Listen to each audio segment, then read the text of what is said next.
Hello. Today, World Socionic Society interviews Mackie Underwood. How you doing, Mackie? I'm still doing pretty good. How are you? I'm pretty tired. You may have noticed that, but I'm starting this video with a significantly lower voice than usual.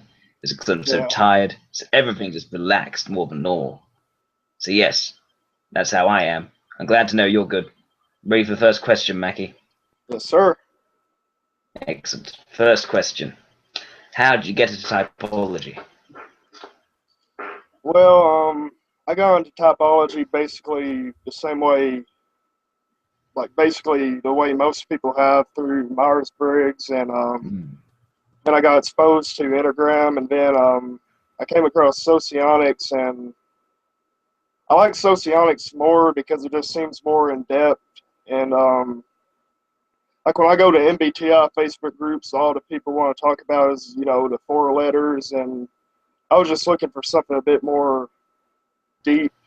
So that's basically why I'm exclusively on Socionics right now and a bit of I Enneagram. see. Hmm. So, what you found in socioeconomics that's particularly deep, and in an Enneagram, what was particularly deep about that? Hmm. Well, in Socionics, mainly the functions. And Myers Briggs, like it also has functions, but most I would say about half the people in Myers Briggs, they just want to talk about the four letters, which is fine if that's your thing and whatnot. But mainly in sociology, there's more of a focus on functions, and you can just learn more about yourself that way. In Hmm. Enneagram, So, is it? you can go on.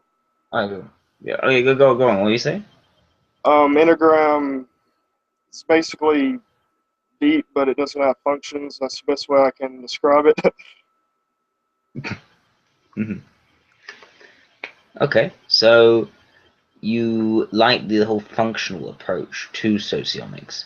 Would you say that's more deep, or is it more precise? Is it more of a precision thing, or do you mean about it's actually providing some sort of purpose? I would say a little bit of both. I just think it's more of a useful tool for learning about yourself and those around you. That's basically it. Sounds about right to me. Okie dokie. And are you interested in psychology in general? Yeah, yeah, I am.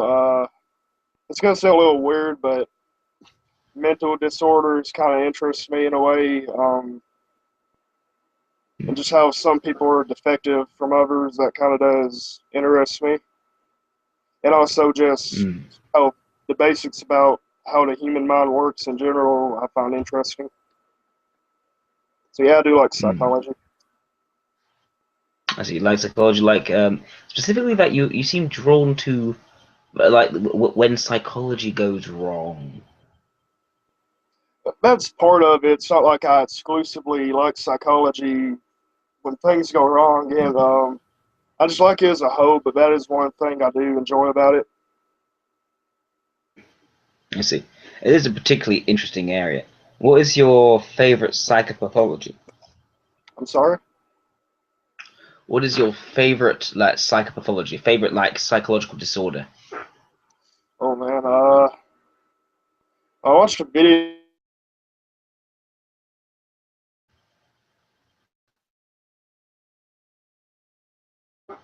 Hmm. Seem to have frozen. That's not a good sign. Let's hope you come back soon. Mackie?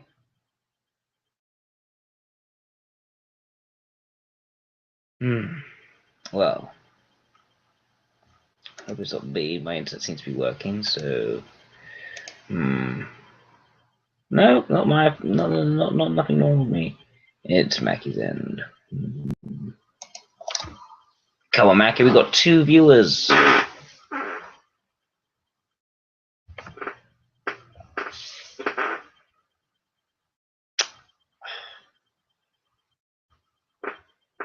Mackie. Oh, Mackie. Come back to us, Mackie.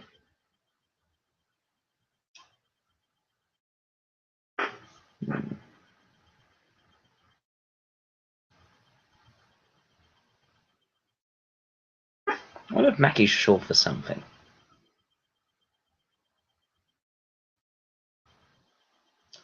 Mackie? Oh. He's disappeared.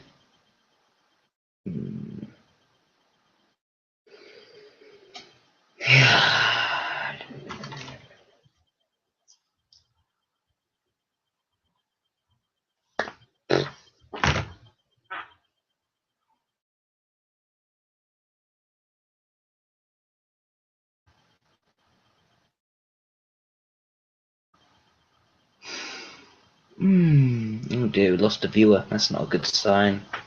They must be incredibly bored watching me on my own. Oh, a message. Ah, he's fixing it. He's coming back.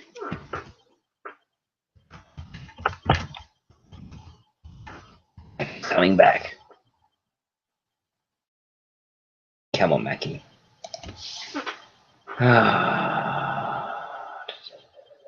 Three viewers. Okay, we've gone up. We've gone up.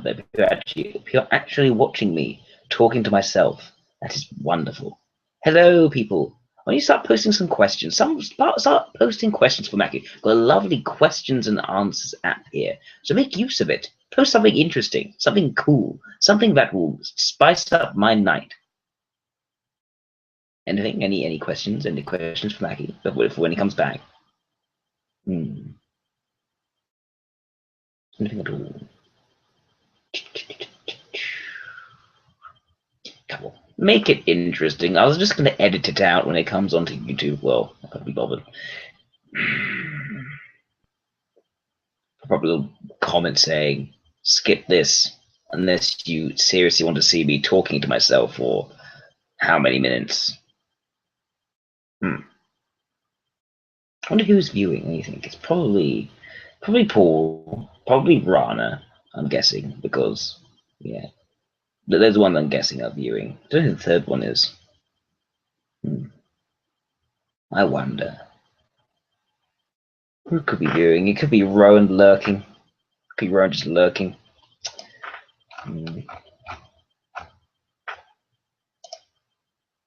Not drunk or anything. It's just because I've power walked for 55 minutes. I got one of those like post-exercise highs.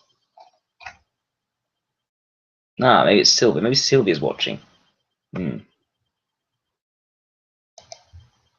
Are there no questions yet? Well, it's only been a few minutes.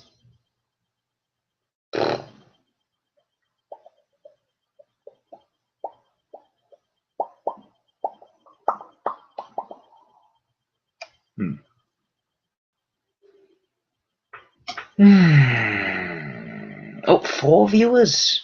Okay, we've gone up. We've gone up. This is good. Hello! Hello, 4th viewer. You're probably wondering, why am I addressing you? I've never addressed you before. Oh, it's gone down to 3. I must have scared them off. 2 viewers. Oh dear. That's not a good sign. Ah, dear me.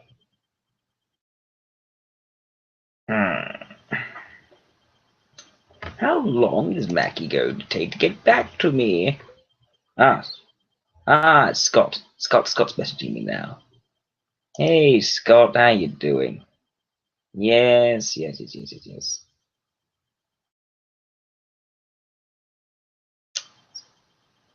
5th viewer. Right, gotcha. Mackie's on his back. Mackie's on his way. It's nearly fixed.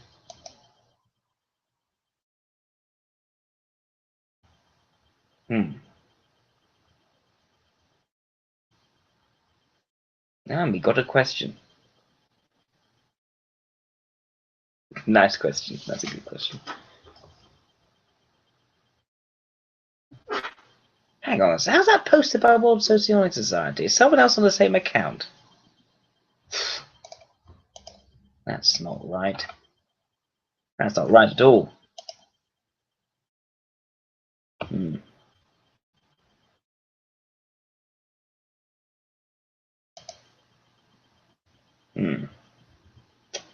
No.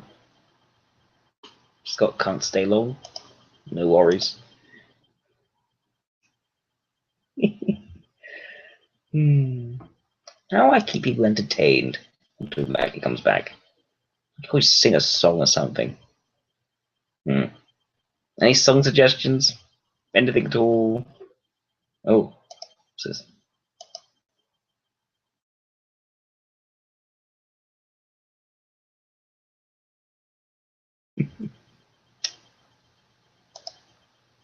I've got 5 viewers? Okay, come on. Someone's got to come up with something I can sing. Nothing. Yeah. Dear me.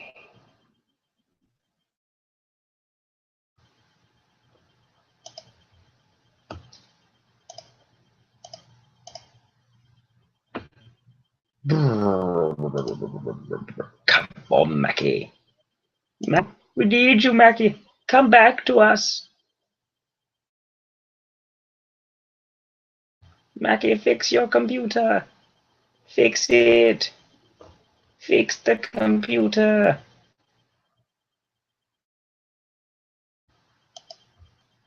Oh, Sean. Yes, Sean's watching. Yes. Technical difficulties. Mackie's having technical difficulties. He has a lot of technical difficulties, Mackie.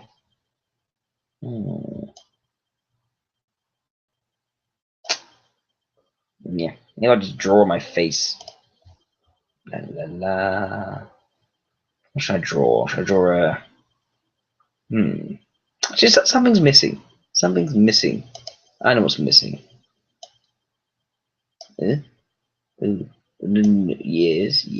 No. Oh dear.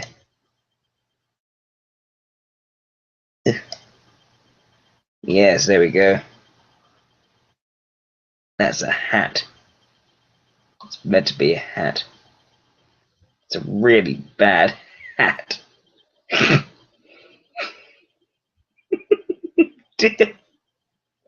To make it a better hat. Ugh. New. Looks like a coat hanger. I got a coat hanger for a hat. That's just great.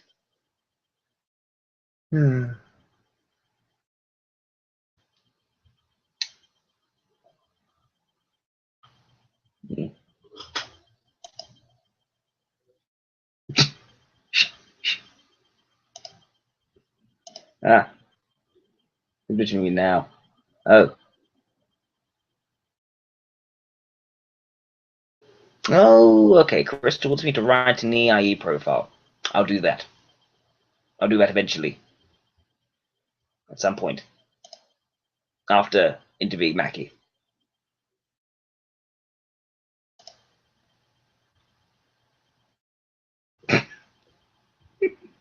Sean said my hat smells like abortions.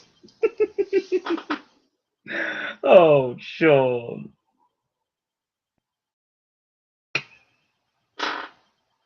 It's not even following my head properly. It's just like nudging to the side.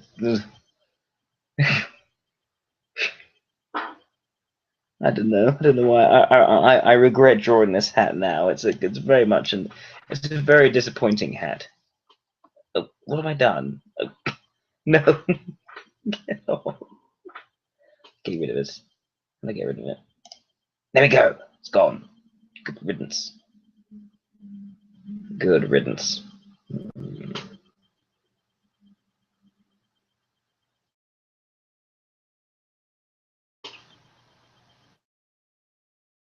I'm just going to draw.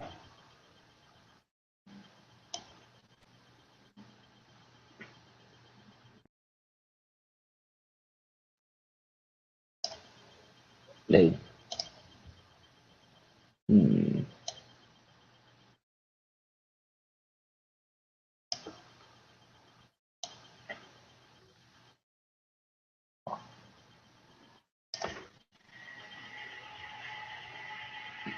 Yay! Look what I drew. Guess what this is? What is this? What is it? Anyone know? Anyone know what this is? Let me make it easier. Make it easier. Da da da. Da da da. Yes. Here we go. There we go. Ha ha! Yes! Yes! Yes!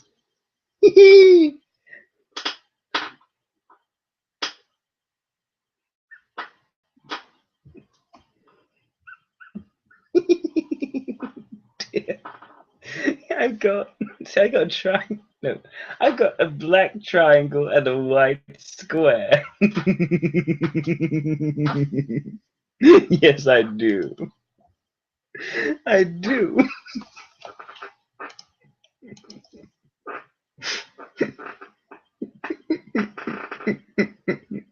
See, it's like that one's no, hang on. That one's extrovert and Jewish, and that one's introvert.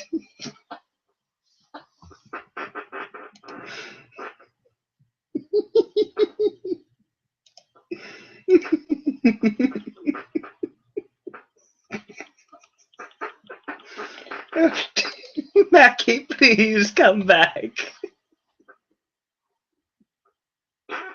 Save me for myself, Mackie.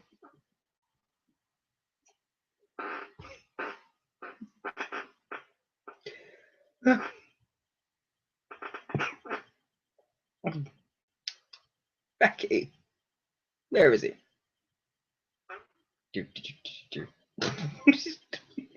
Moving him. Oh dear.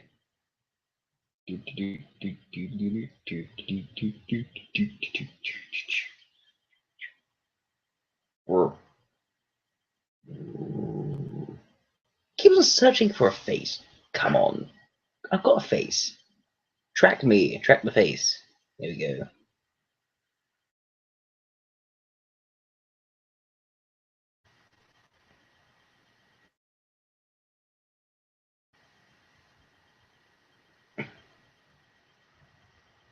Ego block.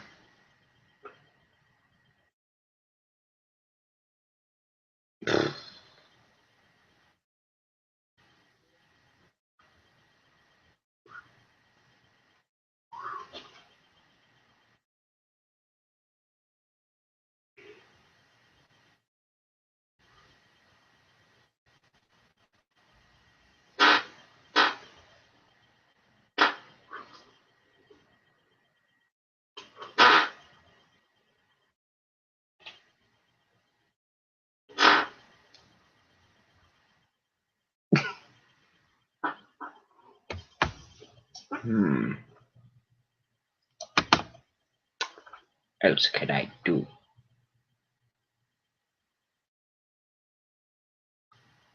There we go. There we go.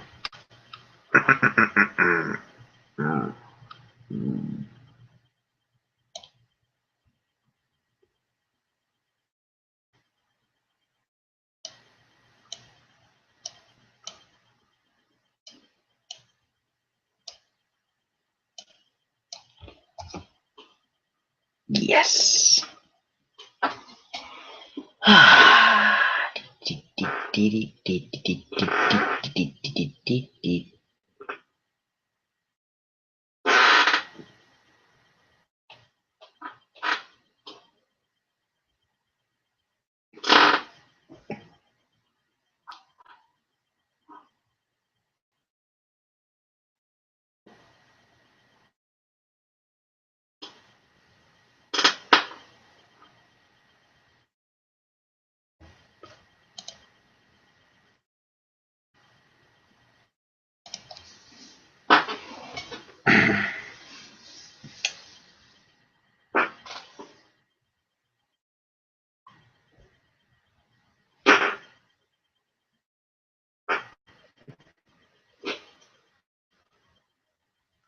Pimping out the socio. Woo!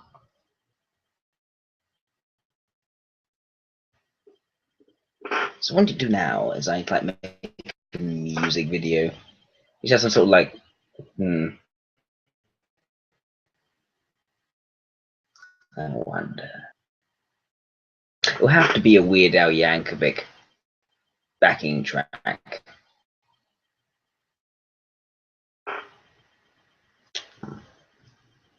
Who's messaging me? Well, Crystal's messaging me. Hmm. Yep.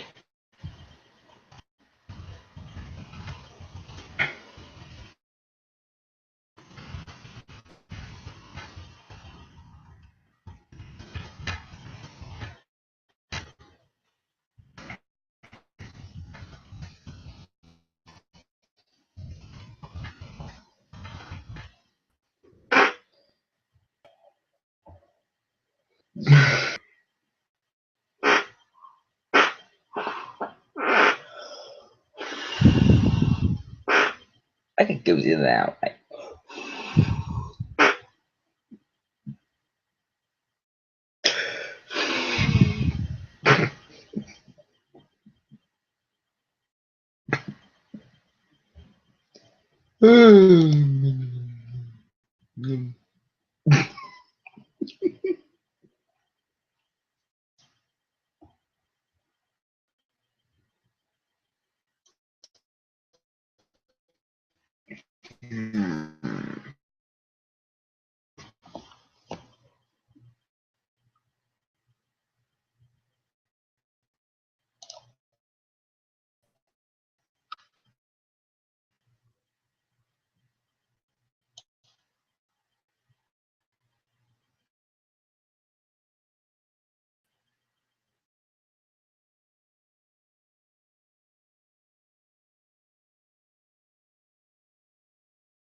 Here, this isn't right. No. No, it's like a modern art piece. Crap. Ugh.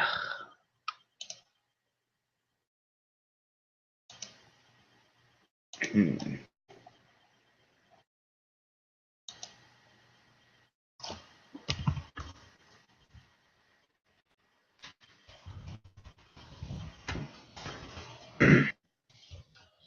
Is this the longest time I've gone in with the person I'm interviewing disappearing?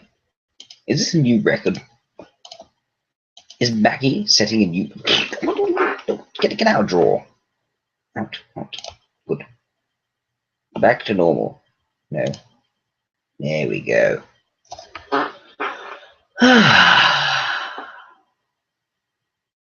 Hmm.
Hmm.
Ah, it's coming out any second. Any second at all.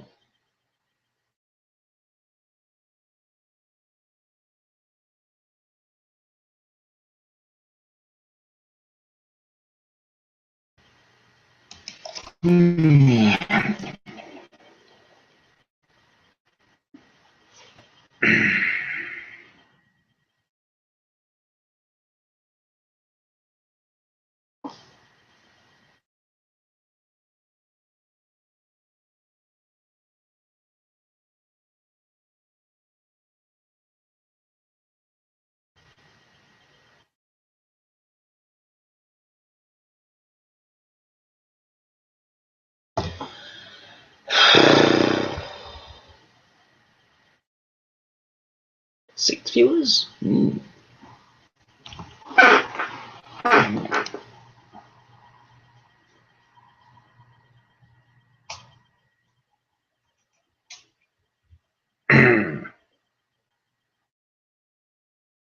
Any second now.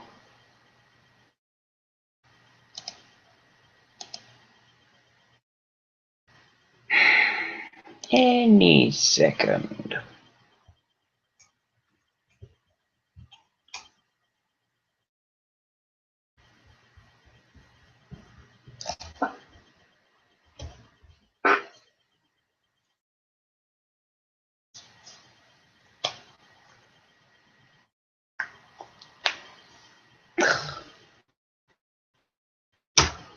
Deodorant.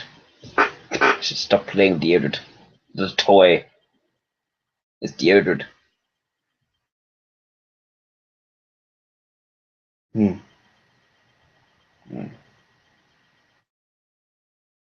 so bored.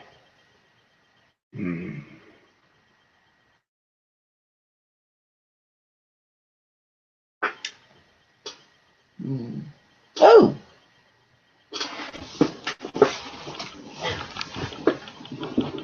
I found an actual coat hanger.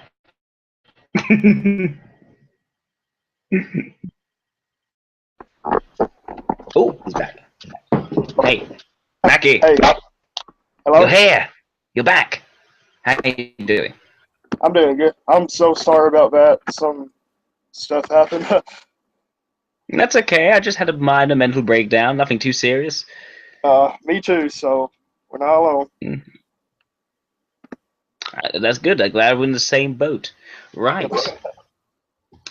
Let's get back to the questions. All right. Mm. Yeah, something about why what mental disorder I like the most, or something like that. Yes. Which mental disorder did you enjoy the most? Well, when I was panicking a few moments ago, I had some time to think about it. So, um, I watched this video on YouTube. It's really cool. The guy who made it same is Rob Dyke. If y'all want to check it out or anything, but um, there's a syndrome called alien hand syndrome. It like your hand controls itself. It develops nerves of its own, and it does things like reaches out and grabs things, and at times it attacks the person who has the condition, and it's pretty creepy. That sounds amazing. Like you wake up and your other hand holding an axe. Yeah. As far as I know, there's not a cure for it, so that just adds to the Pretty cool. intriguingness.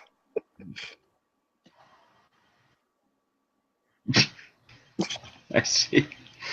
Mm. Okay, so Mac, you're one of the young ones, aren't you? As far as I know, well, I did that age Did demographic you? stuff. I'm Uh, sorry. you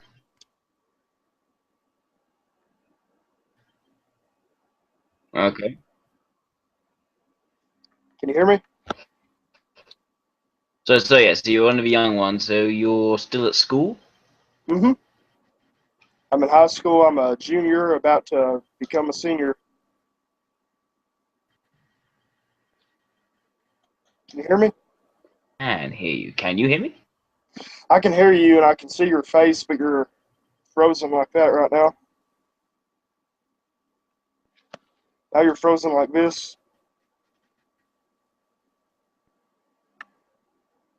Oh, that's weird. I mean, as long as I can hear you, so I guess. Hang on a second. Let me just make sure my end. You have problems, but I have problems.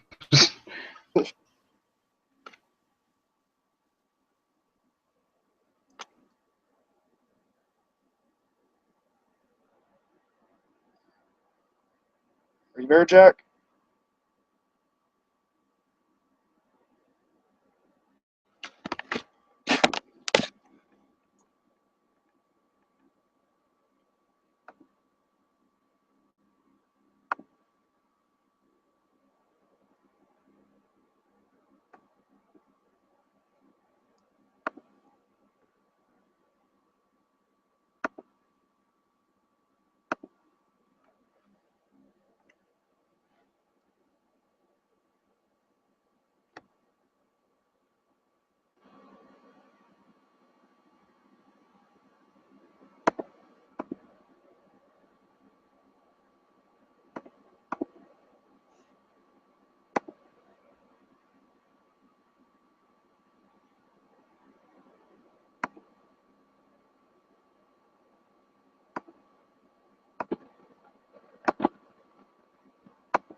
Please, please, please.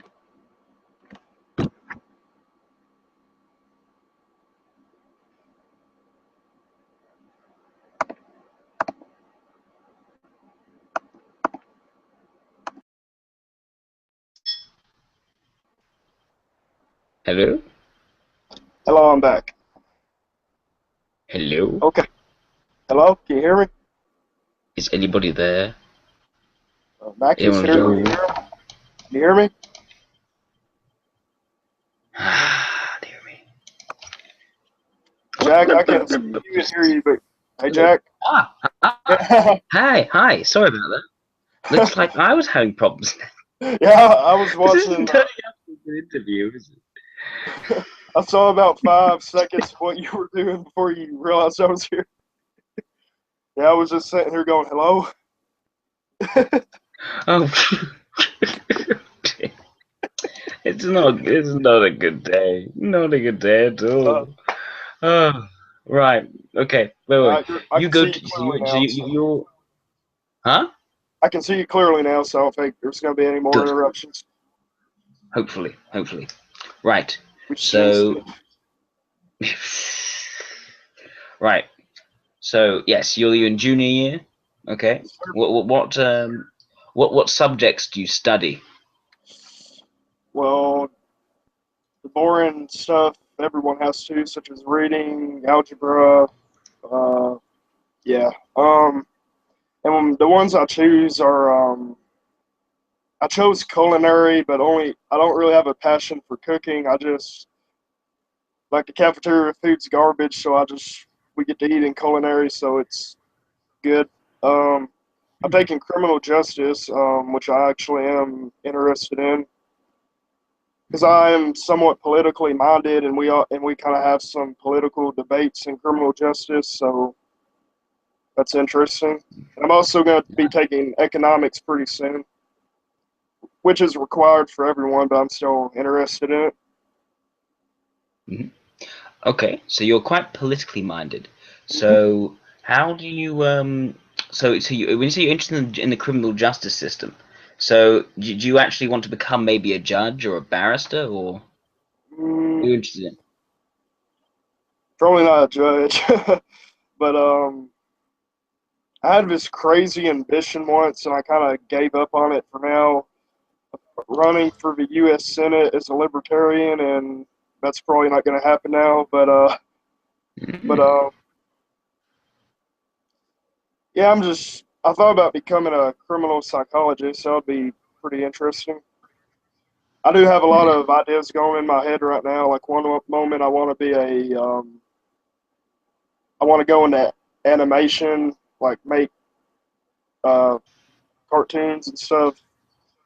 And one minute I want to be a criminal psychologist. I'm just kind of can't really decide what I want to be right now. Hmm. So you're having quite difficulty deciding. Why are you having difficulty deciding? Why is it hard to focus on a particular career path? Hmm. I would say a part of it, about 50% of it, would be that I'm afraid I will do the job and I won't like it, and I'll be just at a Hmm. dead end at that point. And my dad kind of wants me to be a engineer because he's into all that stuff, and there's a lot of engineering jobs around here, but I'm not too sure if I would be good at that. So I'm very hesitant to do something like that. I don't find it all that interesting. Maybe mildly interesting, but not too much. What don't you find? What do you think you won't be very good at if you were to take engineering? Well, it's pretty obvious by now I have the tendency to screw up technology, and um, I just don't find it too interesting. I mean, it's depending on the moment, I could be somewhat interested, but it's just not something I can invest myself in because it's basically like it's just not my cup of tea. Basically, that's basically the best way I can describe it. Hmm. No cup of tea, Yep. and difficulty with technology side. I mean, Okay. go on. Now you let drop earlier that you were thinking maybe at some point running for libertarianism. What makes you a libertarian? What about you made you lean towards that area of political compass? Well, I used to be flat out liberal because my parents are both liberals and they kind of raised me that way. Hmm. Like Democrats are good, Republicans are evil, so I just kind of accepted it. And then um, I just got exposed to Ron Paul, and his message kind of resonated with me, and I do see it. He kind of convinced me over time that it's important to follow the Constitution, and I'm 100% with libertarianism on foreign policy and the war on drugs and economics. I'm not too sure about, mainly just because I don't have much knowledge about economics. I got a little bit, like I know they're against the Federal Reserve and whatnot, and low Hmm. taxes and whatnot. So you are more aware of the socially liberal aspects. Hmm. Okay. Right, and so that's what struck a chord with you, sort of more socially liberal attitudes. Okay. Let's take a look. What would you? So you said you were thinking maybe the justice system, maybe well, not engineering. Okay, and but see that your interests are more around things like psychology, like criminal law, like politics, but nothing too technological related. Which that's correct. Yeah, basically nothing with boring details. You could say. I guess that's a Nothing matter of. boring. I guess that's a matter of opinion, though, depending on like if you like this or dislike this. But that's personally how I view it. Mm. So give me an example like a really of a boring detail. What's a boring detail to you? Hmm. Uh,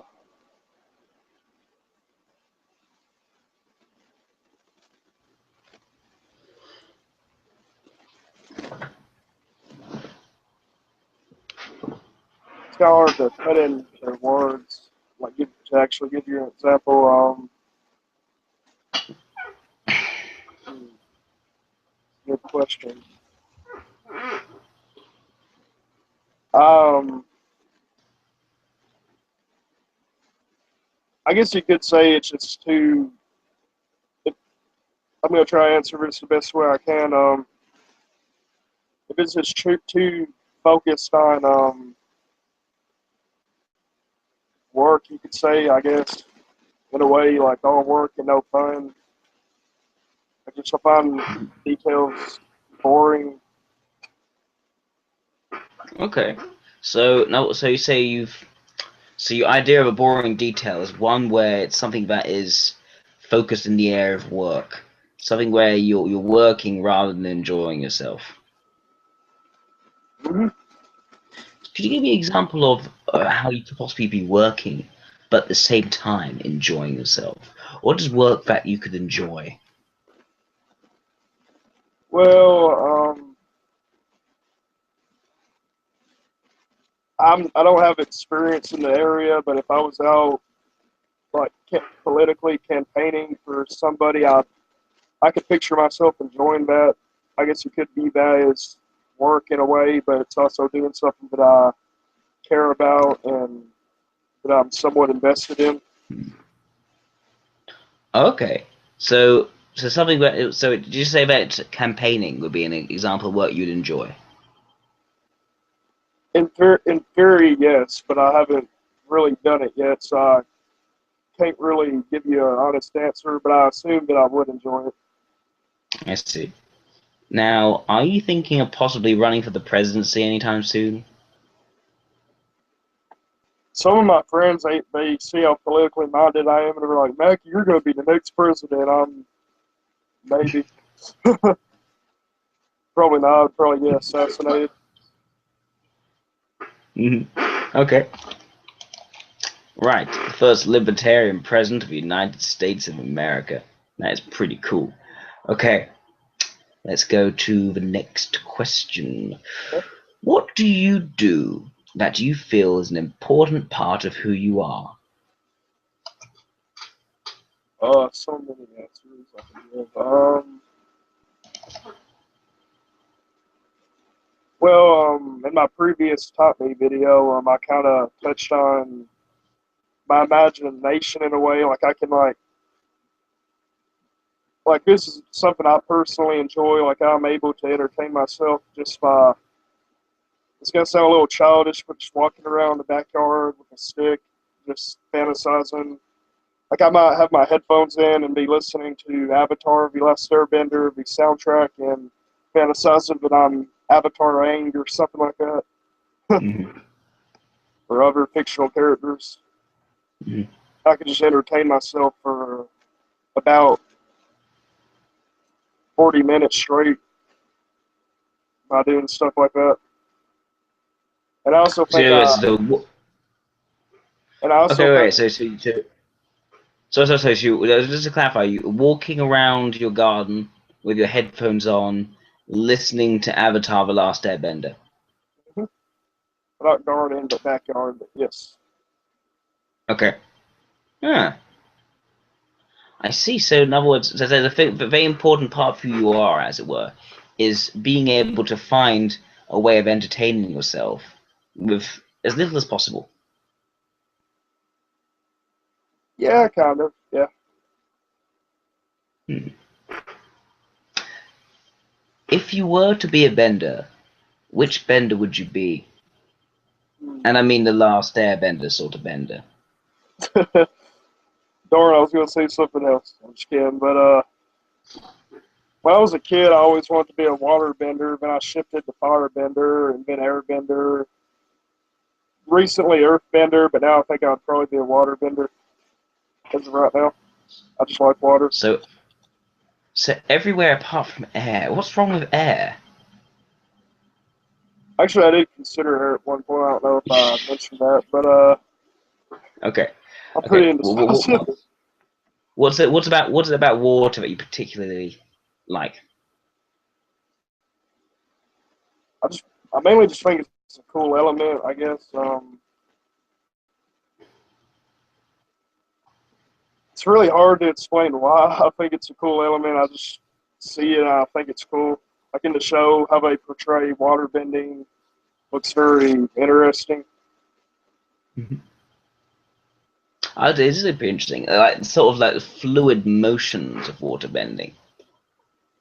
To some It's the extent, yes. most it's the most changeable and varying, I find, of the bending arts. Well, Earth does some pretty cool things, and in later spin-offs. But yeah, I think I can see why water being a very appealing element. Hmm. Okay, so that's like an important part of who you are. Yeah, being able to find entertainment in the most unlikely of places. Hmm. What are your are there any other hobbies or interests that you haven't already mentioned? Mm, video games. I helped organize a Super Smash Brothers tournament at my school a few weeks ago, and it was real fun. And I'm pretty proud that I did that. Mhm. Came in third place. And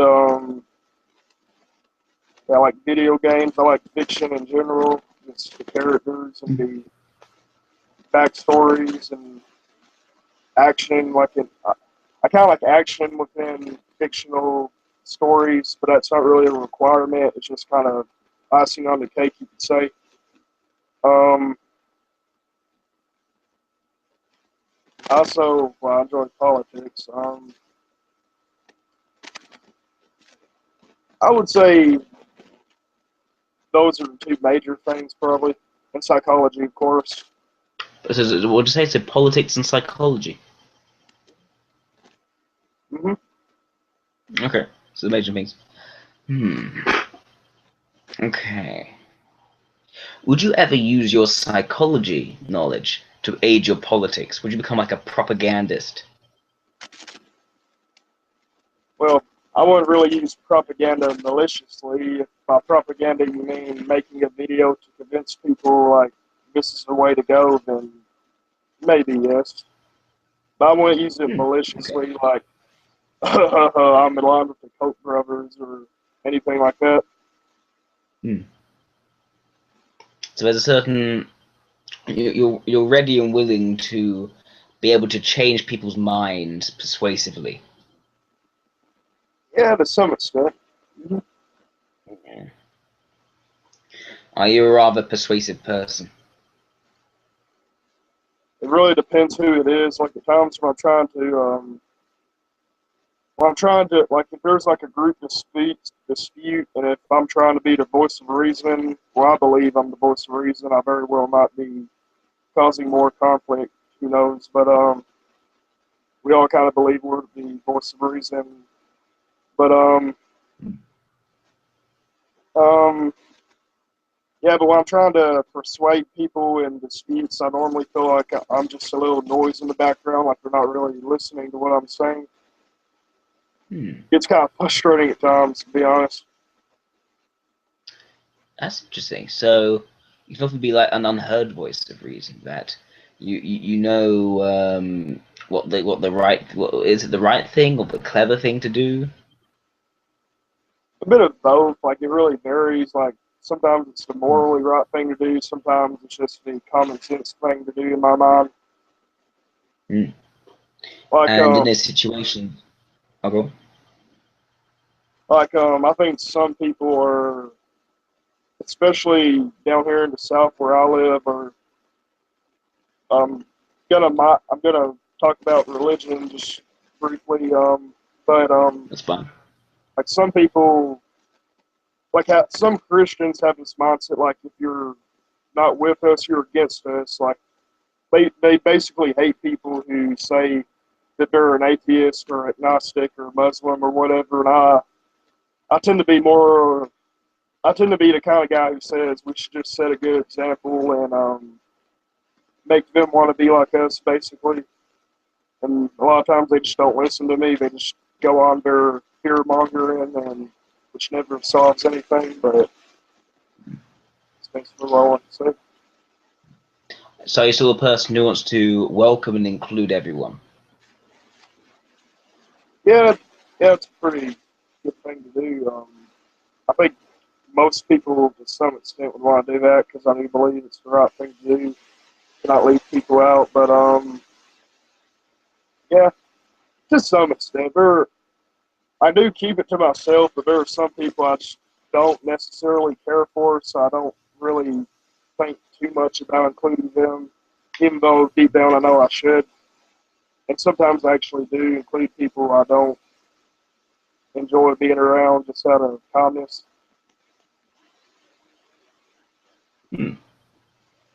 Okay.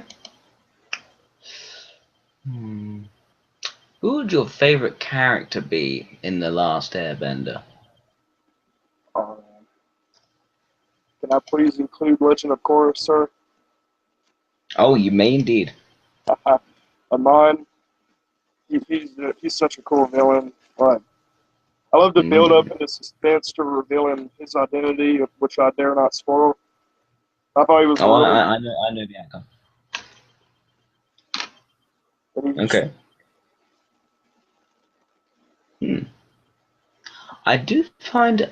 So I thought Amon was. I think the best thing about Amon, at a point, you're wondering, is he actually in the right? Could he actually have a point here? Of I course, they love then villains kind like of that. ruin it at the end. I find I won't. As I also won't contribute to the spoilers in case any of the 5 people watching, and also might be watching in the future, may have a spoil the outcome.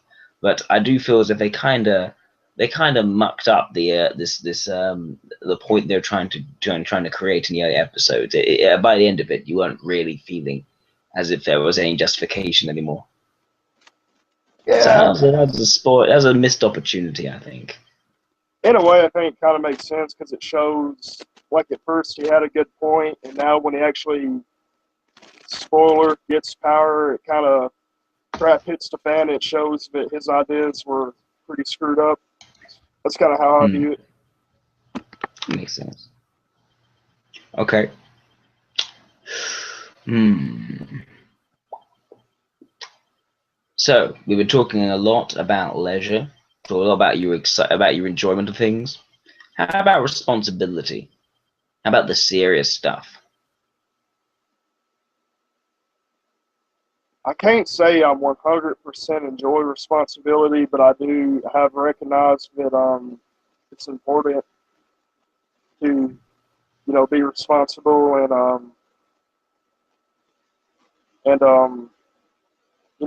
at times I get these urges like at my school, like the cafeteria tables are all messed up, and I see like paper on the ground, like a big old Yeah. wad of garbage, and I just get a need to pick it up just to help out the janitors, even though the piece of paper is like halfway across the room, and really isn't my business at that point. Sometimes I get urges to do that. I feel like I'm just doing something good. I didn't hear that example very well. What was the example again? Like at times I get urges just to help people randomly. Ah, Helping people is good. And like if in my school cafeteria, when kids leave, it's always a mess. And if I like see a piece of paper from halfway across the room, I tend to have a tendency to want to just walk all the way to the other side of the room, pick it up, and throw it away for the janitors because I know they work pretty hard. hmm, Even though that one piece of paper won't make much difference, but hmm. Would you say that your approach to doing nice things is in general something you do almost on the spur of a moment? at times it is a little narcissistic in a way because I do want to be a good person. Like I just want to be a good person. Like I want myself to be labeled a good person, so that's why I might do it at times. But I do genuinely care at the same time to a extent. Hmm. Okay. Yeah, I don't think I quite answered the question, but I was thinking was, are your are the good actions that you do, are they usually just spontaneous, or is there like a sort of credo of what are good actions that you should always do?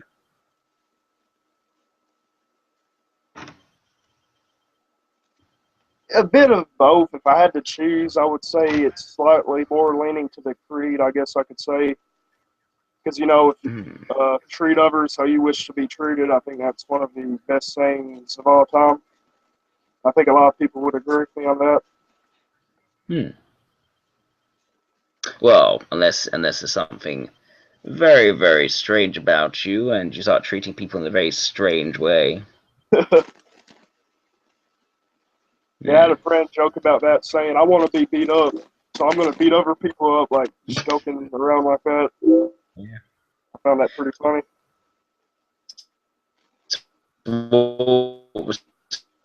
So that person a moral person, but they're a masochist? I'm sorry, could you repeat that? I didn't hear you there. Sorry. I'm sorry, can you repeat what you just said? I said, okay, but in that situation, would they really be moral if they're beating people up? That was actually a joke. Actually, like a friend of mine, he was kind of a butthole, so I don't think he would be a friend. But Oh yeah. but the principal said on the announcements one day at school, treat others how you wish to be treated. He made a smug comment like, "Well, what if I want to be beat up? Do I just beat up other people?" I just found that pretty funny. Yeah. Okay, that makes sense. That makes sense. So yeah, I guess that principle does have certain flaws to it. Maybe. Or you take it to its logical conclusion and insist that's the immoral thing Yeah. and cause chaos. I mean, if you overthink it, probably, but just if you just look at it on the surface, it's basically a really good principle, I guess you could say. Hmm. I see. Would you say that you're someone who's more prone to seeing things just on the surface and dealing with it that way? Hmm. I know where you're going with this, but Oh, interesting. um, I'm not new to sociology, so but a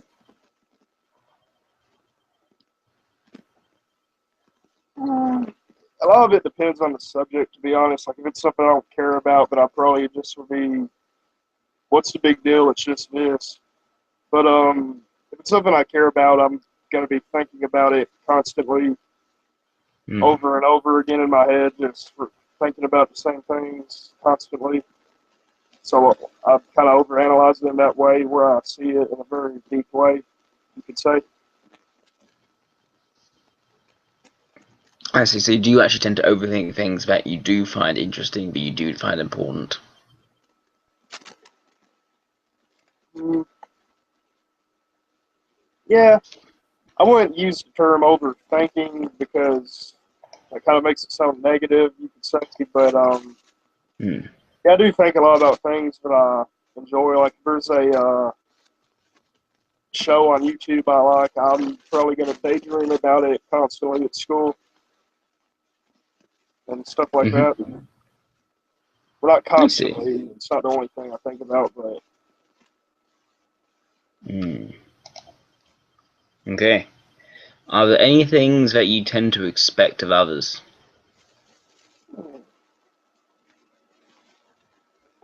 to, the funny thing is, today I've actually kind of come to a conclusion on that. Hmm. Like I think you should be.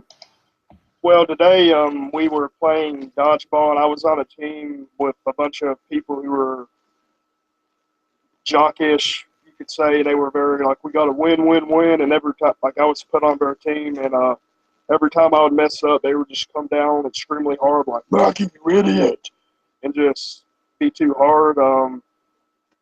So, so what I do when I mess up on things, one thing I like doing it like for people to do is tell me what I did wrong. Like don't like give it to me straight, but don't be a don't come off as a barbarian when you do it.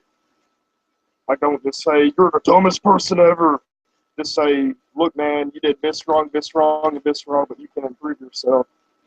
I would say that's kind of the something I expect from other people. Hmm.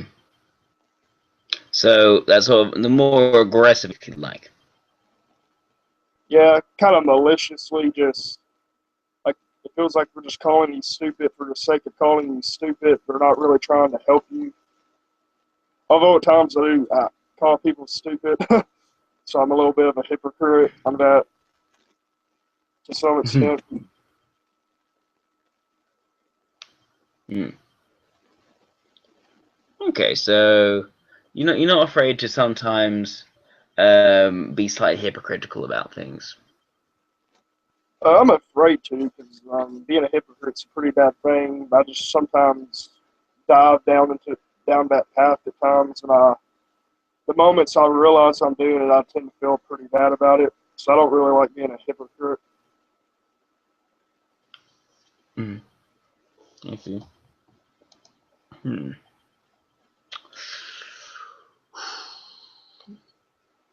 Right. So, what's it like with your family? Hmm. It's a good typical family. At times I feel no, it's nothing bad or major.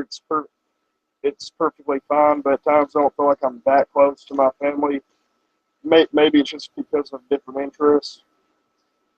Like my dad kind of raised me wanting to be a like he's all into sports and all of that, and he always wants me to come downstairs and watch football games with him. And watching football games, I find it somewhat interesting. Like during the Super Bowl, it's pretty fun to watch. Like if I actually invested in a team, I probably would enjoy it a bit more.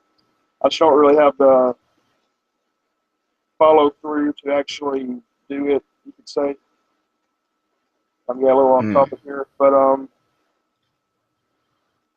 yeah, and I just feel a little distant at times. Like some days I just come home in a bad mood, and they're like just trying to talk to me. I'm like, they're like, "How was your day?" I'm be like, "Good." And then I'll just walk in my room, and typical teenager things you could say. I've been getting better at Hmm. it, like just talking to my parents more, like finding common ground. Overall, I do Hmm. care for my parents and they care for me. It's just at times their personalities kind of clash slightly, probably. Hmm. So, did you say that the clash is mainly over sport or over other I clashes? just different things. Like sometimes, like my dad, he's one of those people. He likes to do work just for the sake of doing work. Like he'll start a Hmm. project outside that really doesn't help much at all. Um, like doesn't really help much. He's just doing it for the sake of doing it. Like he just builds random things just for the heck of it, and sometimes he tries to drag me into it. And I know, and I am eager. I mean, I am willing to help him because that's what I should do. But it, at times I just kind of think to myself, what's the point? I mean, you're like, it's not like this project you're working on is helping anything. It feels like you're just giving yourself work for no reason, and he just enjoys it. I mean, I don't say that to his face or anything, but it does go on in my head. Hmm. Now, is the issue of work because it's just not helping anything? Hmm. Okay. Yes. So, what do you mean by it's not helping anything? I mean, it might help something, but I don't really believe that it's a necessity. You could say, like my dad, my mom, but mostly my dad, which is kind of weird saying that, but my dad mostly works on a garden and like he buys a lot of stuff for it and he buys a lot of stuff for it and spends a lot of time on it. And in my head, I just think, what's the point? I mean, the flowers, I mean, they look cool and all, but to me, they just don't feel like they're worth the effort. Hmm. I mean, I help him when he needs to because I know he does enjoy it, so I just keep my mouth shut because I know he enjoys doing it, so I'm not gonna ruin it for him. Okay. So, he's so wait. So he's been doing this work because he enjoys it. So would you say it's really to do with work for work or just work for enjoyment?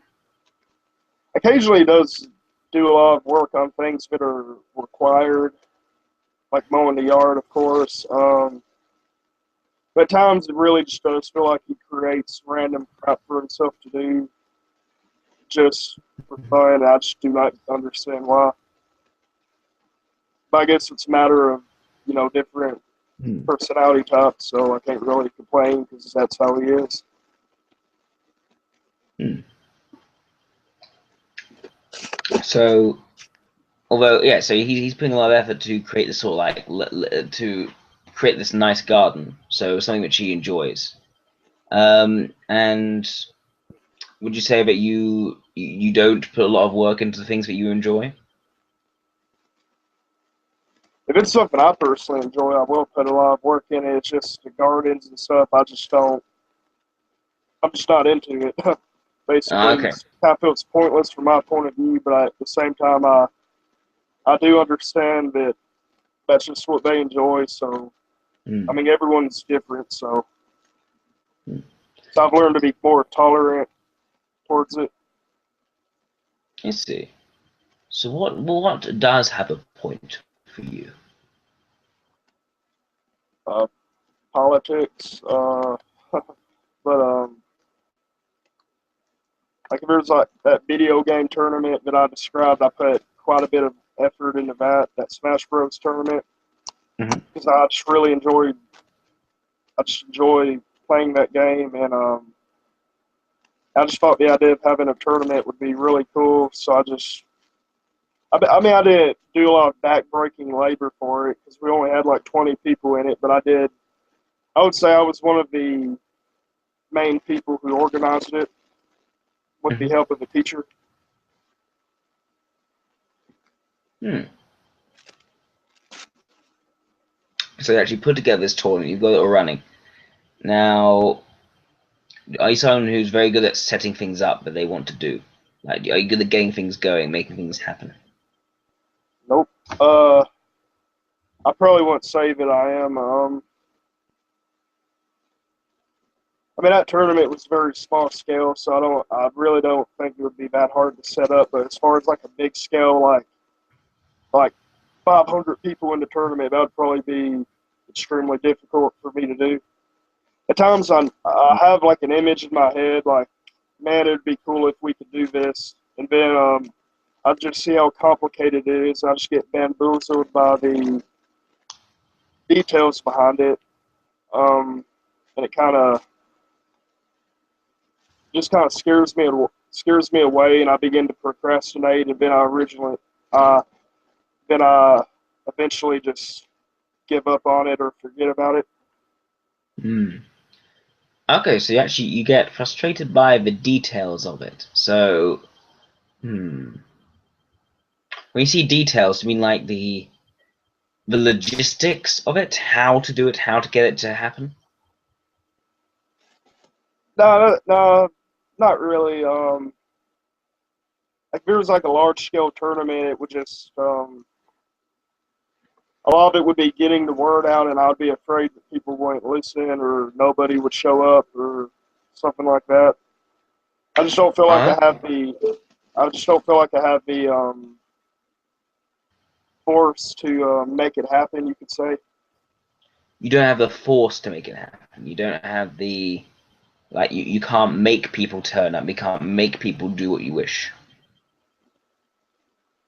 Hmm. I could probably convince them, like, hey man, you're a fan of Smash Bros, so why don't you come down to this tournament? But as far as just making it happen and being confident in what decisions I'm making, that really doesn't get to me. If I had a lot of help, I would probably be much better at doing it, but just doing it single handedly would be difficult because I'm not Hmm. confident in my own methods enough, so I kind of need people to critique my abilities and say, yeah, this is a good idea, you should do it. Hmm. Okay. Hmm.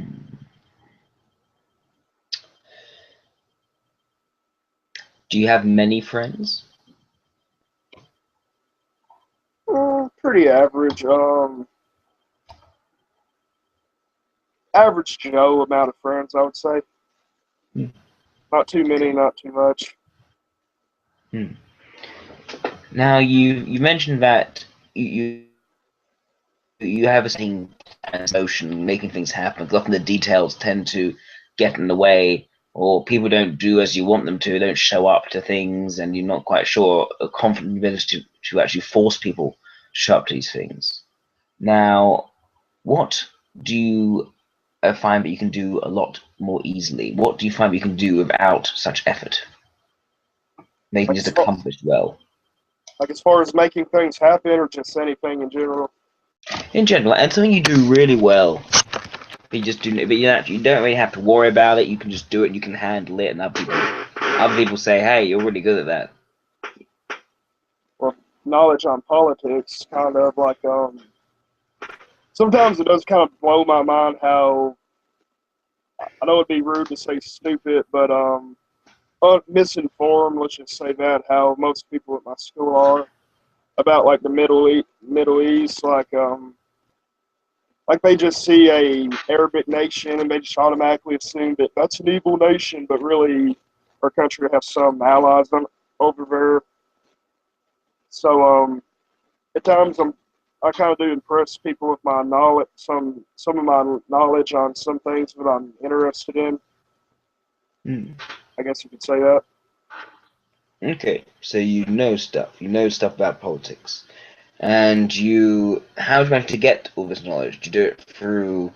How did you learn about this? Mainly through YouTube videos, because I have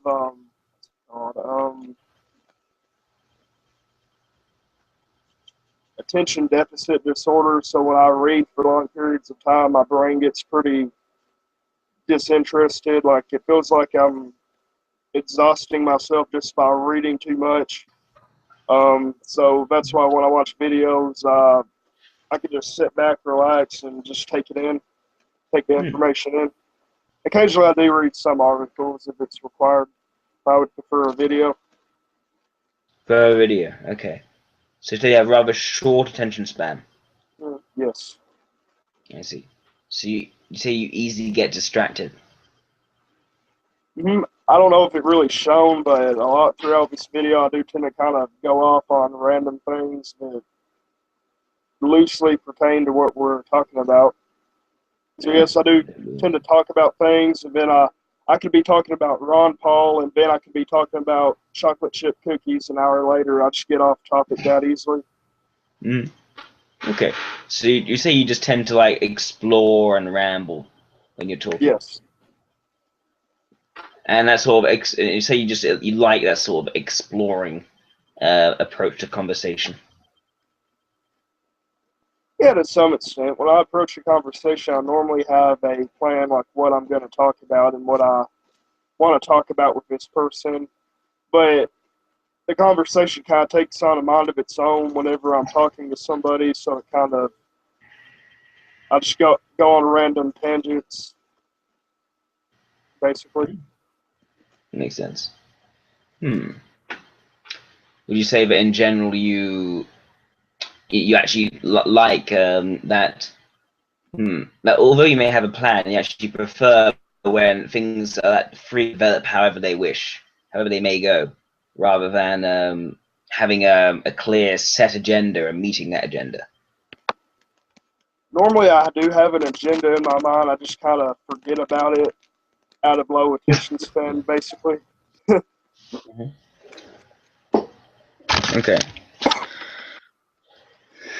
So with this agenda that never really gets reached, do you find yourself rather frustrated with yourself?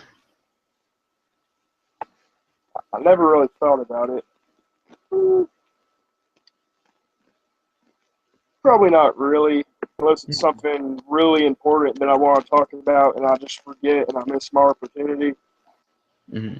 So I can picture most people getting upset if they just have to talk about something important and then they just lose their train of thought and just go off on a tangent and then forget about it. Mm-hmm. So maybe to some extent. Okay.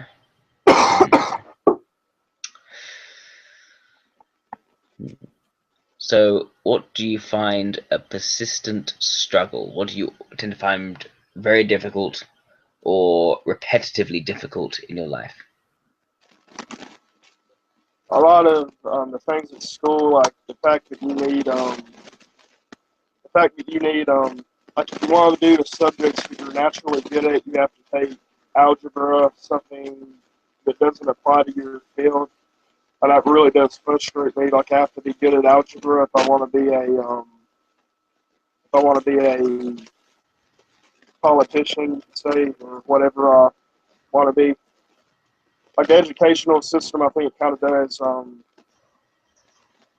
Like a kid's really good at one thing, but it just puts them in a box and says, no, you must be good at algebra. And it just kind of wastes their potential, you could say.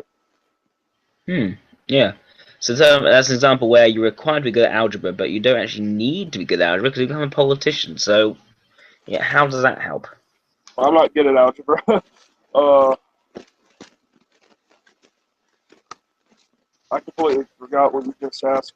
I'm sorry, ask it again. Yeah, that's what. So I was saying, yeah, I mean, it seems a bit weird to expect you to be really good at algebra when you want to be a politician. Yes. I kind of have a idealistic idea, which I'm not sure if it would work or not because I'm not a big expert on it. But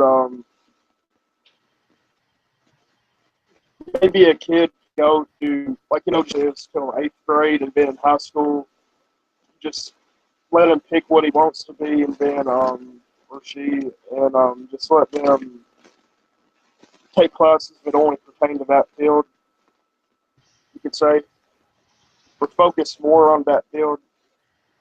I don't know if that would actually work or not. That's just me coming up with ideas, Hmm. but I would like to see that applied. Okay, so like that's sort of like it's actually rather libertarian almost.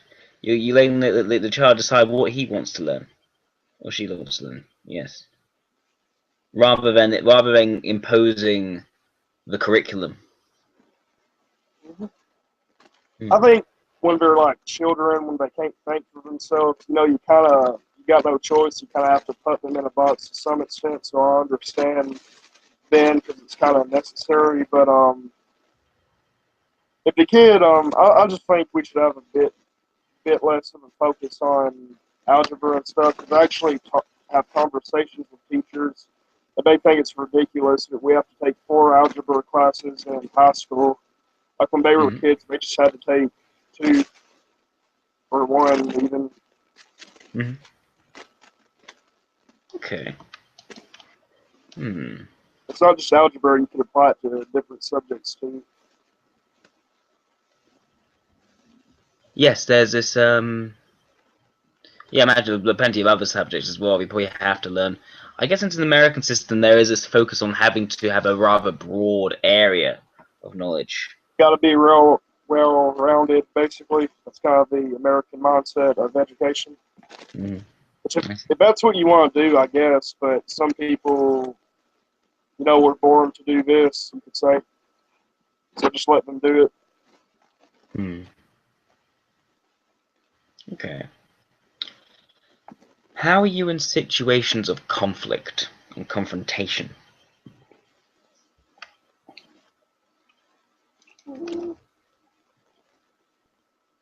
Well, I try to seek the peaceful solution because in high school and especially middle school, you're kind of like if someone looks at you the wrong way, it's like fight, fight, fight, basically. And I find this pretty stupid.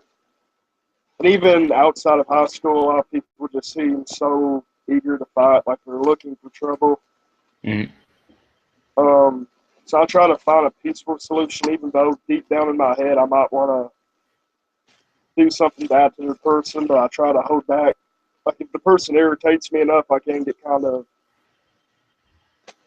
vengeful minded. But most of the time, I don't act on these thoughts that go in my head. So most of the time, I do try to seek peaceful solutions. Hmm. Now, would you say that you are someone who's more you try to approach it rather analytically and you try to find like in principle what the best solution is?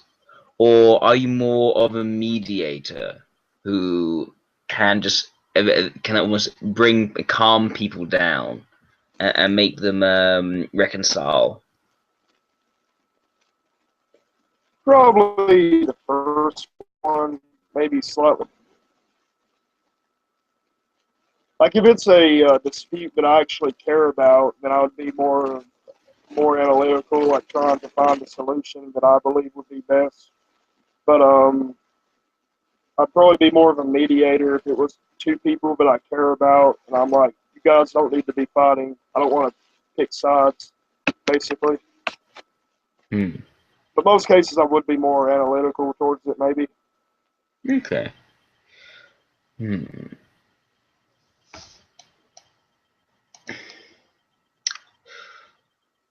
Are there any behaviors in others that you just simply not understand? Oh, we can make a whole video on this. Well, I mean, I understand it more now because of socionics. So I do have more understanding of why people do these things, so I'm a bit more open-minded. The socionics made me that way. Um, in other systems, mm,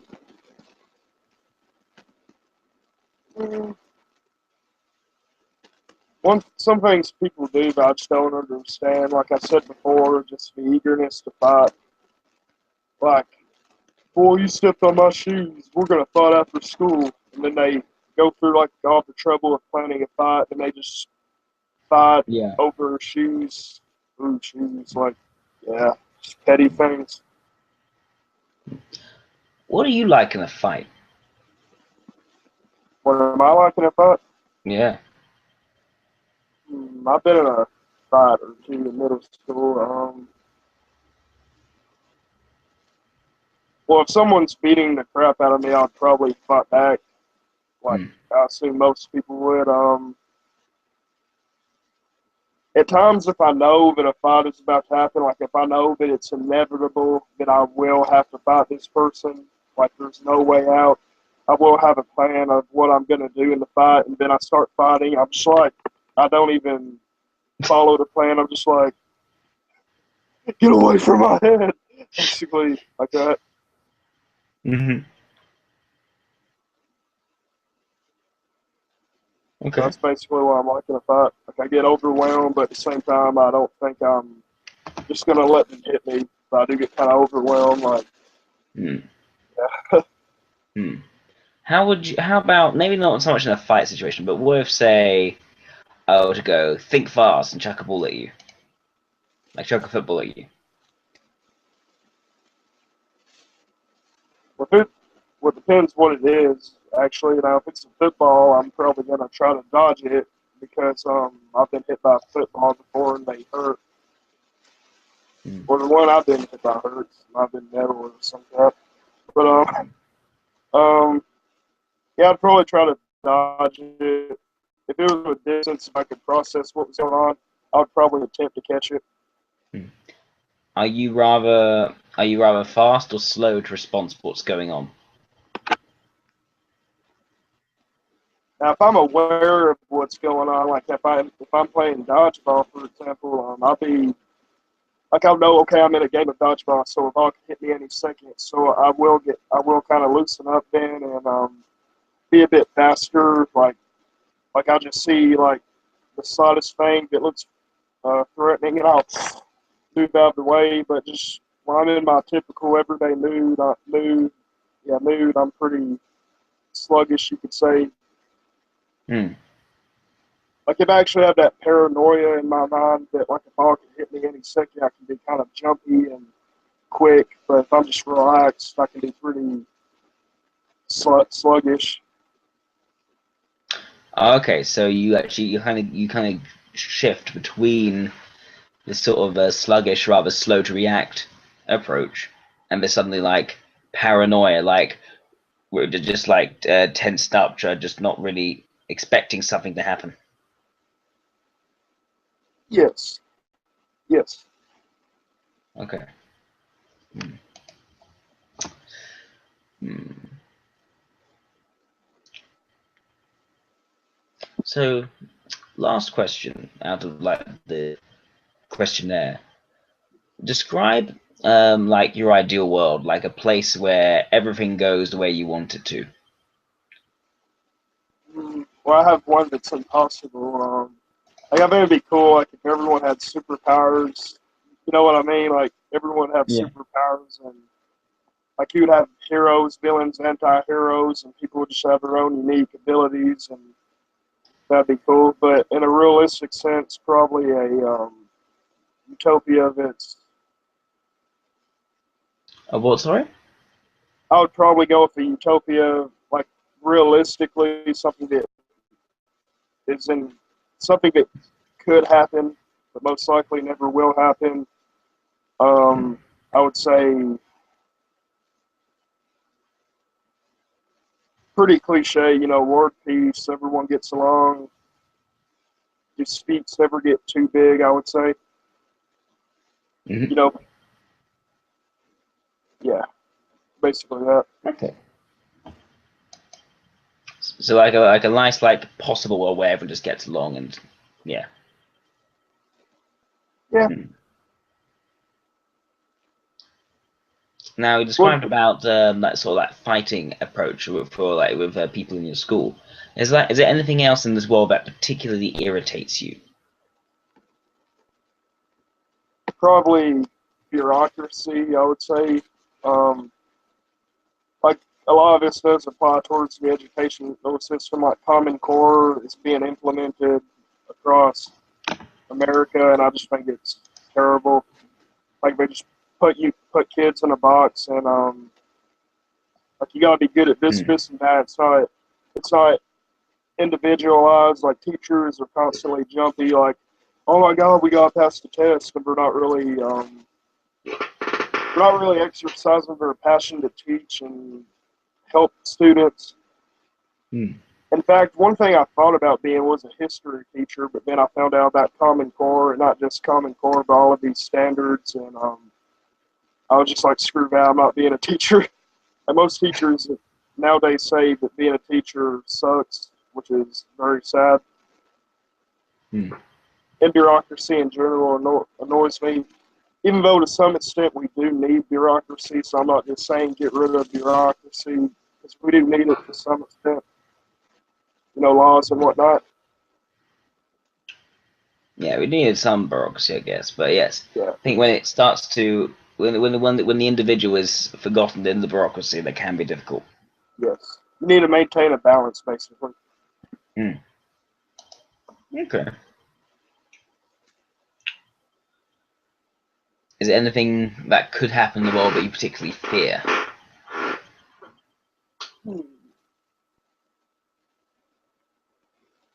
Man, not really. Hmm, I guess if nuclear war happened, that would be pretty terrifying. I personally find that pretty terrifying. I don't know about everyone else, but I guess nuclear war maybe would be pretty Mm. tough. Sounds like a reasonable fear to me. Yeah, Right. and I We've guess also got a bureaucracy. question. Oh, go I on. guess I guess bureaucracy could spread like even more, like Common Core. Like we could have something even worse than Common Core come along, but only it doesn't affect education. It's more rampant. So basically, as bad as the world is today, basically everything getting much worse than it is. I guess you could say that would be concerning. Mm. Yes, makes sense. Mm. Right. We have one question that's about the question and answers people have given. So what does it say? Let's take a look.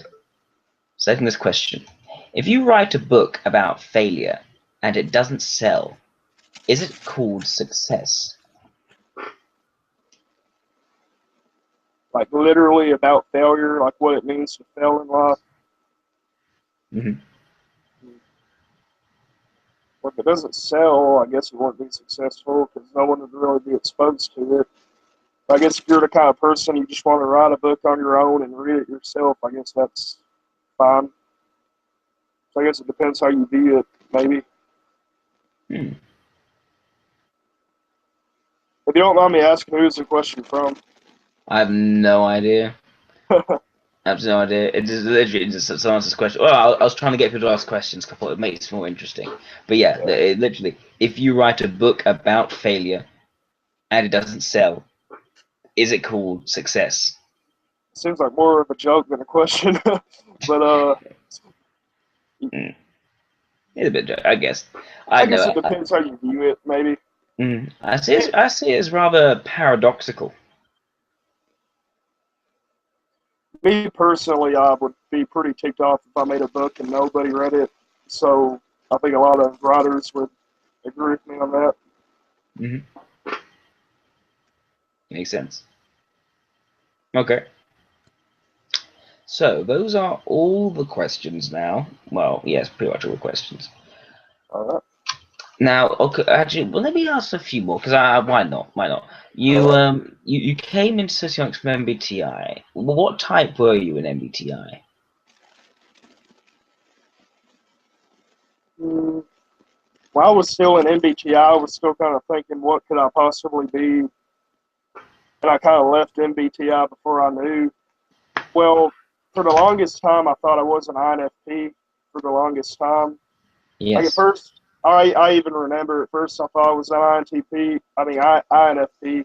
Then I moved on to ISFP, then INTP, then ENTP, then back to INFP, then INFJ, then ENFP, and back to INFP. And So then I you was drifted around a lot of different types. yes. I see.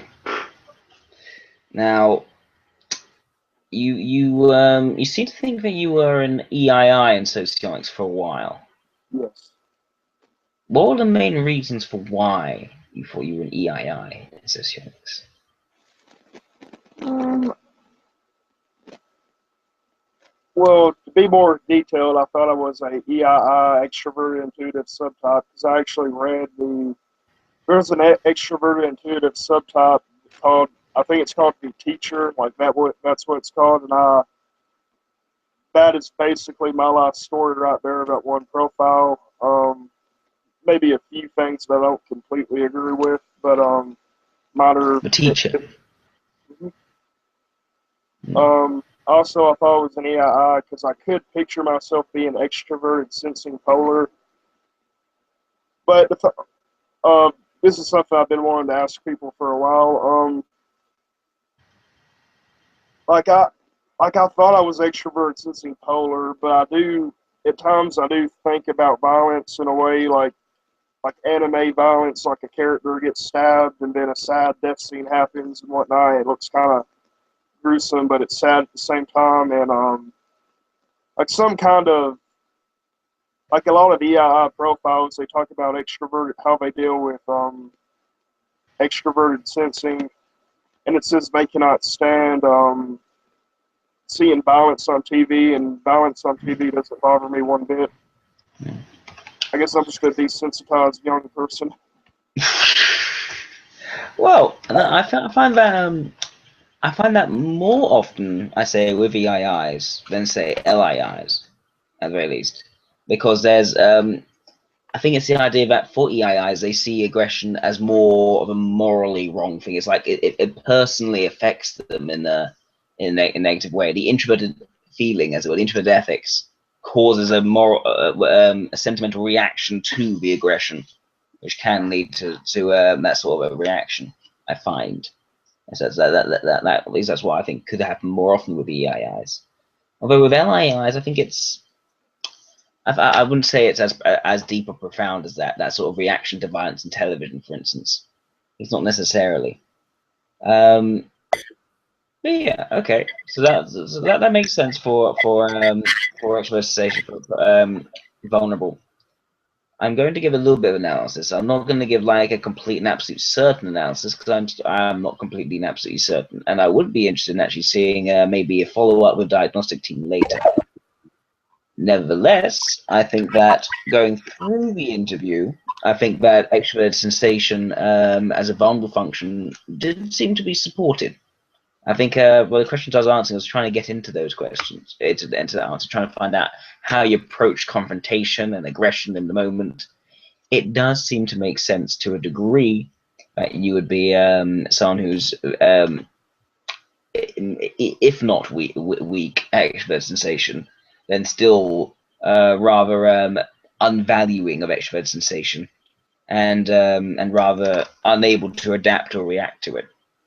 overall, I think the vulnerable function makes more sense than the ignoring function, because it does seem to be something which you can't really seem to regulate. That you go from a sort of sluggish response to a sudden need to act in the here and now, to a sort of like paranoid, flinching way of acting, which suggests to me that you can easily get overwhelmed. You have said the word overwhelmed; it gets too much very quickly.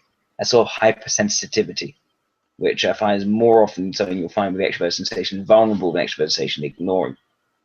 So yes, I think that what you've pointed out there in yourself is something that I could probably will agree with you from talking to you in the interview. Now, saying that and going more into quadra values, I know that there was quite a bit of discussion before on what quadra values you might have.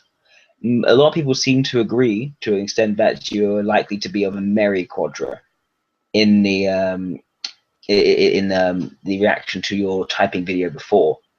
Now, I'd asking, did you have a chance to look at the Quadra doc, which I wrote over the last couple of days? It might have been yours. I remember reading up on quadrants. I'm not quite sure if it was actually something you posted, but if this helps, I've been educating myself more on quadrants lately. You're good. Because I wrote like a doc, like it was the last couple of days, and it kind of outlines the difference between a merry type and a serious type. Specifically, the merry and serious, but I'm interested in you looking at. But I think I on read it WSS today. beginners. What now? Yeah, so it's on WSS beginners. Yeah, basically, from talking to you in the interview, and it supports what I thought earlier about your quadra values, I think that the merry quadra makes more sense even than the serious quadra. There's an approach towards things being fun, more light-hearted, and interest in your politics seems to be identified by a clear ideology, a clear credo, as it were, and also a desire to include other people in that credo. Wherever you approach Christianity, you want to, in a way, be the best to your credo, so that people actually want to join in, people, and not create a sort of us versus them mentality. Which, although one could say that extroverted feeling plus extrovert sensation could lead to an us versus them mentality in beta types, for the alpha types, there's more of that sort of idea of inclusion and enjoying the idea of welcoming people in if they feel like doing it. At the same time, the more liberal, social liberal values, and also your approach to education, so that there's a devaluing of the extrovert sensation, that there's a possible more judicious type in that you kind of are happy people being able to do what they want when they want, be free to do so, to not have the system or the bureaucracy be enforced upon them too much, suggesting that you don't like your TI when it's with SE. Now, but at the same time, there is a sense of that sort of credo happening. There is a sense of that TI happening. And instead, it seems to be blocked with that more extrovert intuition, more spontaneous, going from one idea to the next. Now, if you start off on a plan, even though you may create a plan, you still end up talking about something quite different at the end of the day. Which shows that a lack of interest in charting the course and following the agenda to its end result. You don't seem to be too bothered by that, which suggests to me that although you do like some sort of point, there's little actually stopping you from going off and exploring, which suggests the value of extrovert intuition. So overall, I think that alpha quadra is the only quadra that really makes sense. Now, out of the alpha quadra, we noticed that the areas which you seem to be less confident at dealing with, not only in that sort of like aggressive fighting scenario, but in general of getting things running, getting things going, because you always feel that, well, you describe it as details getting in the way, but I think that almost like reality can often get in the way of what you think would be a cool idea, to the point where people don't show up, you can't really persuade people enough. There's also this attitude we have where you become like this knowledgeable voice of reason, rather than someone who can persuade people effectively, can actually get people wanting to come along, wanting to do this and that, which suggests to me that the weaker areas are in the well, first of all, more likely to be an introvert than an extrovert, in unable to get things going as effectively. when you did get the tournament going, you also had the help of a teacher as well, which suggests that you kind of need someone else to put this sort of impetus, sort of like push. Sorry? Yeah, I don't really have much confidence in my own ideas. Like, I think they could be, there's a possibility my ideas could be good, but I'm not completely sure if they're actually a good idea. So that's why I kind of need someone to fact check me, like, hey, is this a good idea, coach or teacher? Hmm. So I kind of need someone to clarify, like, encourage me, like, say, yes, that is a good idea. And I need them to Okay. be honest about it. Yeah, okay, that makes sense. So someone who can essentially see, I can see that working. I can say that working in reality, maybe. I don't know. I'm just leading with that. Not sure. Hmm. What was I saying? Yes, there was this the idea of becoming more analytical, more voice of reason, rather than someone who naturally goes to mediate, unless it's for people who you actually are very close to. Suggests me more towards intuitive and logical than the sensory and ethical. You seem more detached from the emotive and the day to day, more about the sort of the principles, the credo, the principles of libertarian, for instance, the ideas, the exploration of different ideas of psychology, of politics, of the sort of combination of that sort of theoretical combination of extroverted intuition and introverted logic. But I feel it's more of an introverted sort, based Um, on the this. thing, the thing about why I used to think I was an ethical type is, like, I really can be a very emotional person at times, despite my attempts to hide this. Like, I don't really like the idea of being viewed as an emotional person. It might have a little bit to do with masculinity, maybe, uh, like, gender norms. But I Mhm. don't really like being viewed as an emotional person, even though deep down, I actually know that I am quite emotional, and I do get kind of butthurt over little things that probably wouldn't matter. Like, I just overthink things and I get depressed, like at the drop of a hat. And I do try my best to hide this because I don't like being viewed that way as a very emotional person. Hmm. I want to just explore that a little bit. Now, the idea of being an emotional person. Now, it could be two different aspects. You seemed to convey it rather being someone who creates emotions and directs the emotions of others. I didn't think you were referring to there. You seem to be more about someone who essentially can fall into a bad, negative emotional state rather easily, and you find it difficult to actually get yourself out of it. You can't really take life on the chin as easily. Would you say that makes more sense? Yeah, I do fall. If what you're getting at is, I do tend to fall in ruts every now and then where I just get like I kind of joke about it now. Like every few months, I get depressed about something completely different. Like this month, I'm gonna get depressed about this. Like, so now Mm. it's a bit comical now, but like I do have somewhat of a history with being depressed over random things that just get to me. I see. Now, of course, I won't go so far as to say that depression is linked to certain type, but a kind of the idea that you kind of something but hurt you, to use your terminology, that is to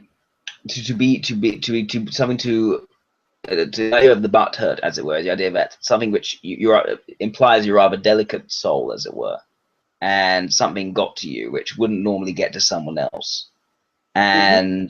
and it would put you in a sort of negative, more depressed mood. Now, and also the idea that you don't seem to be able to climb out or create more positive moods for yourself as well. I would say that resonates, maybe. Yeah. Okay. Now, it could be, I'm not going to say it necessarily is, but it sounds like it could be a sign of extroverted sensation in the vulnerable form, the idea of being a bit more brittle, of not being able to take the harsh reality as well. So lacking that sort of resilience.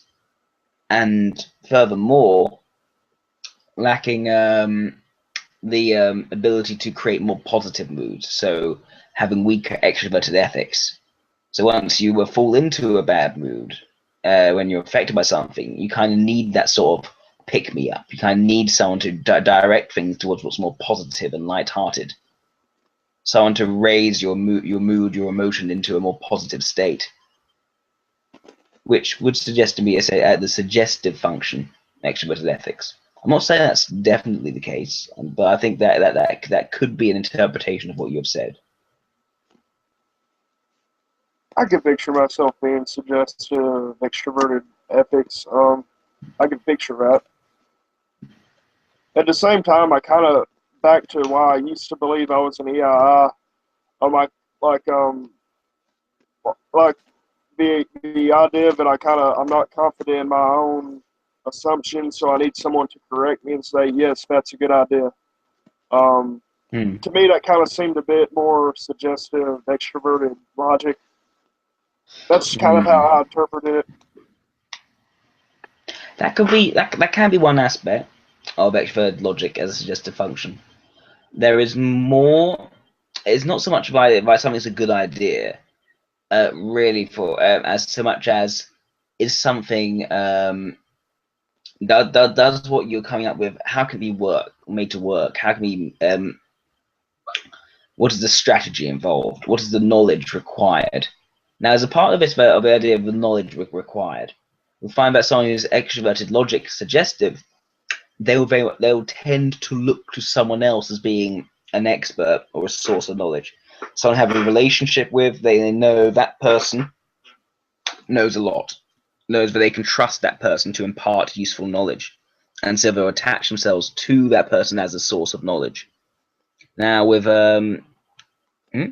So that's something a extroverted logic suggestive type would do.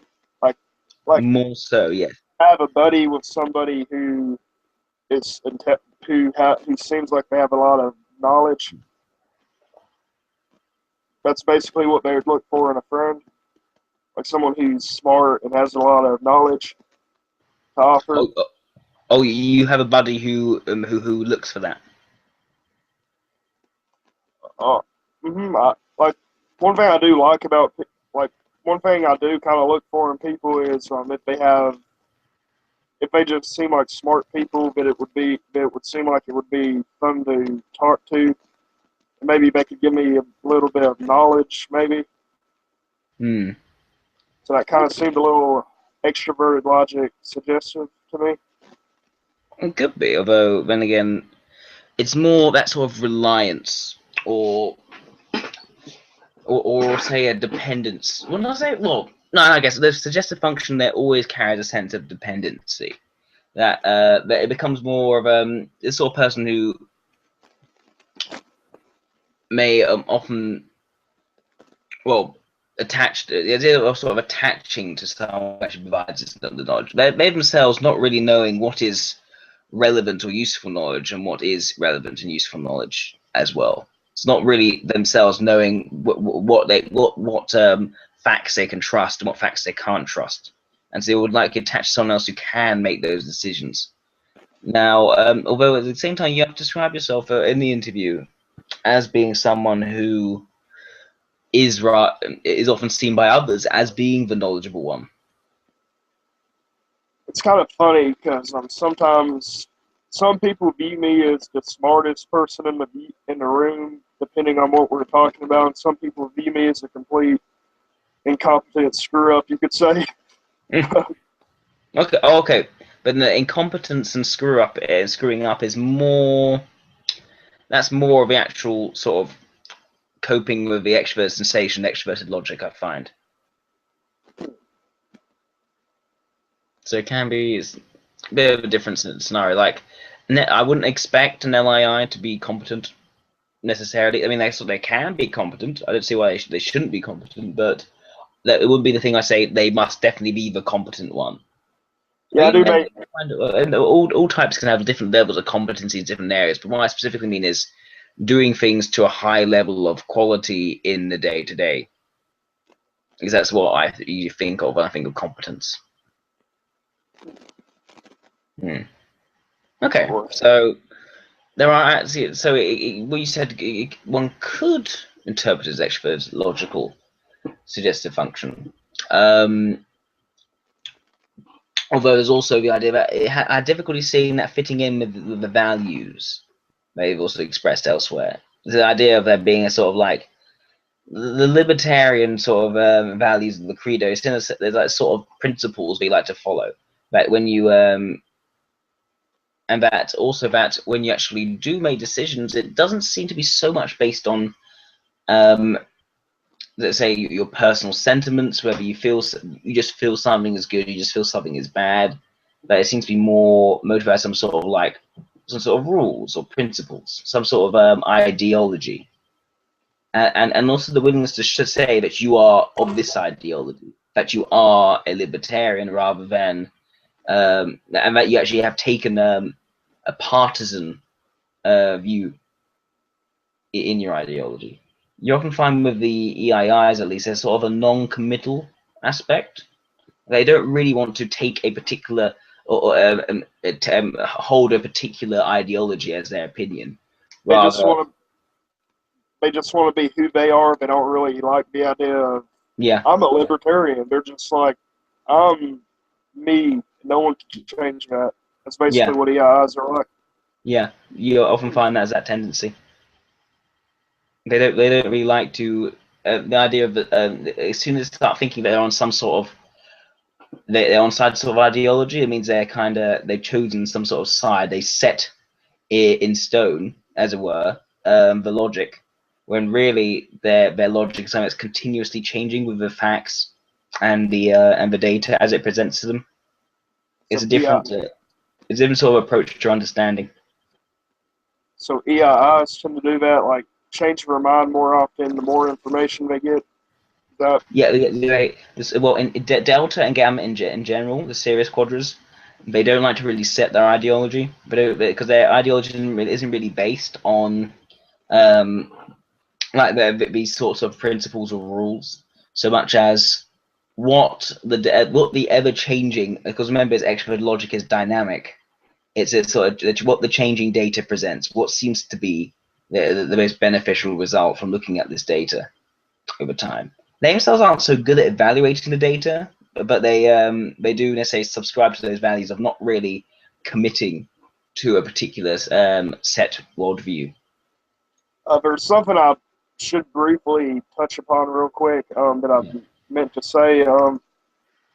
Like I don't necessarily know if I'm naturally libertarian minded. It's more like Ron Paul watching his videos kind of implemented Mm, that process in my mind.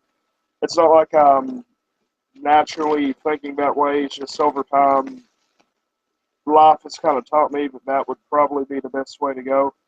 And at mm, times, I do disagree with libertarianism on some issues, and I do get kind of.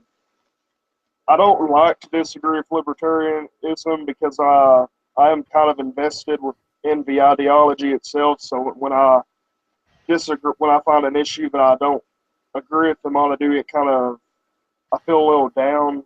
I don't really feel good when that happens because I feel like I'm going against an ideology that I want to be a part of. yes, yes. Exactly what I mean. You feel that sort of feeling down by going against the ideology. The II, well, I know. I'm sure if people watch this video later, they can probably correct me on this, but I think it's unlikely for an EI to feel down that they've disagreed with the ideology because that idea of I don't think they'll have formed that sort of attachment to the ideology in the first place. That sort of desire to have a consistent ideology that defines what you think the world should be. That is very much in line with introverted logic valuing, and it's very much in line with the Mary values, as it were.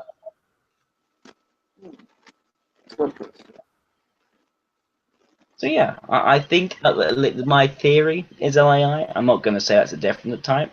I think I think that's one that makes the most sense from what we've talked about today. Okay. Okay. If you had to say, could you say what type of like what would be runner-ups be like LII?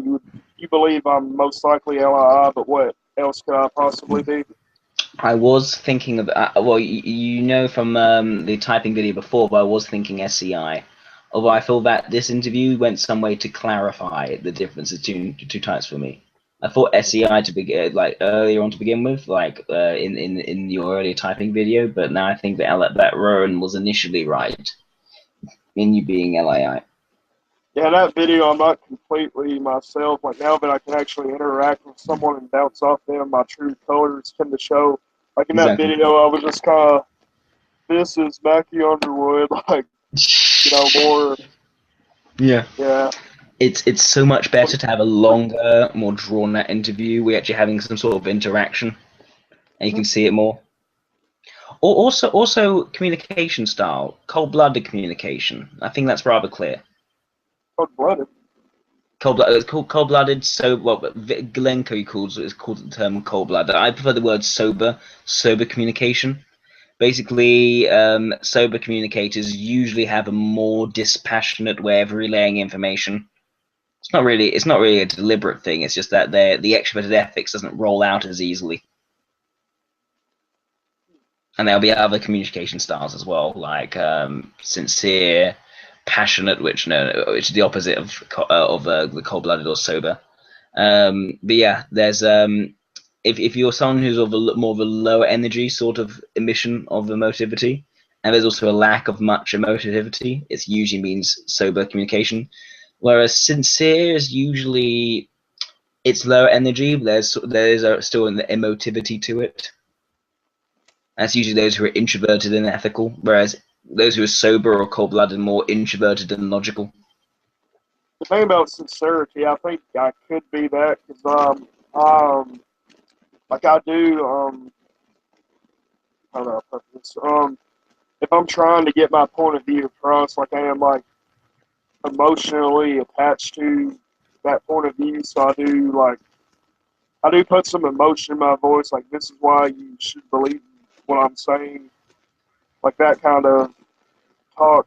I tend to. Yeah, I mean, that's not quite what I mean. It's not like it shouldn't really be a conscious like putting in of emotion. The idea of consciously putting in of emotion is already suggesting FE valuing.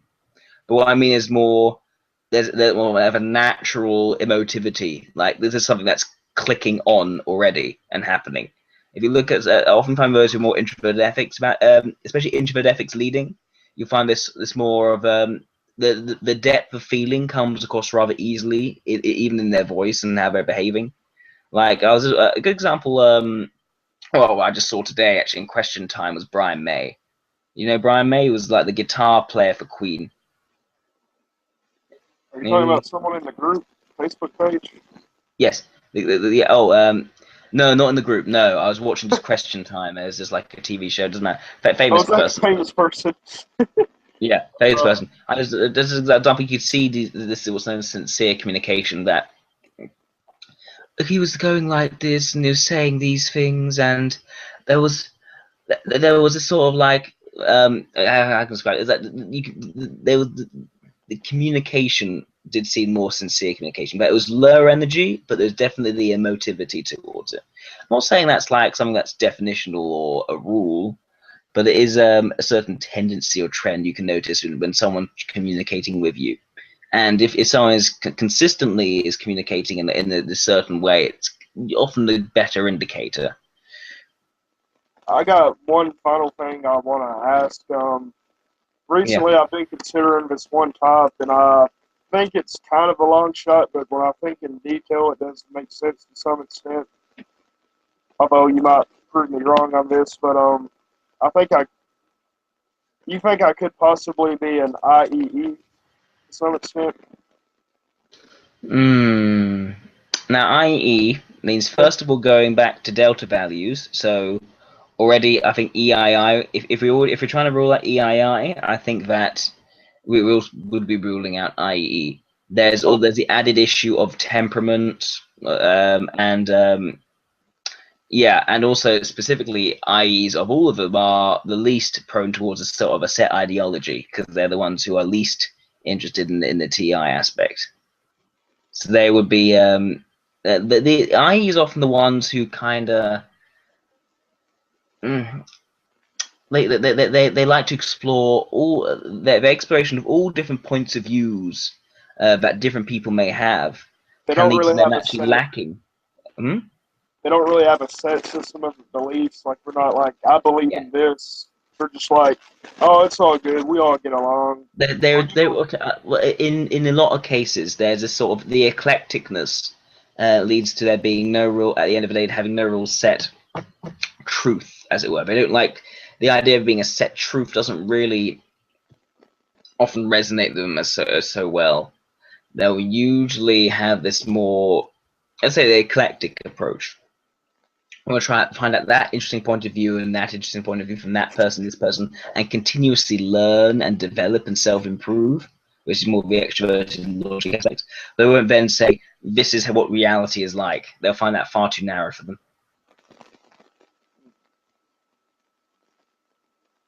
All right. I'm not fully convinced on LII, but I do see it as a possibility. Like you definitely opened my mind more to it.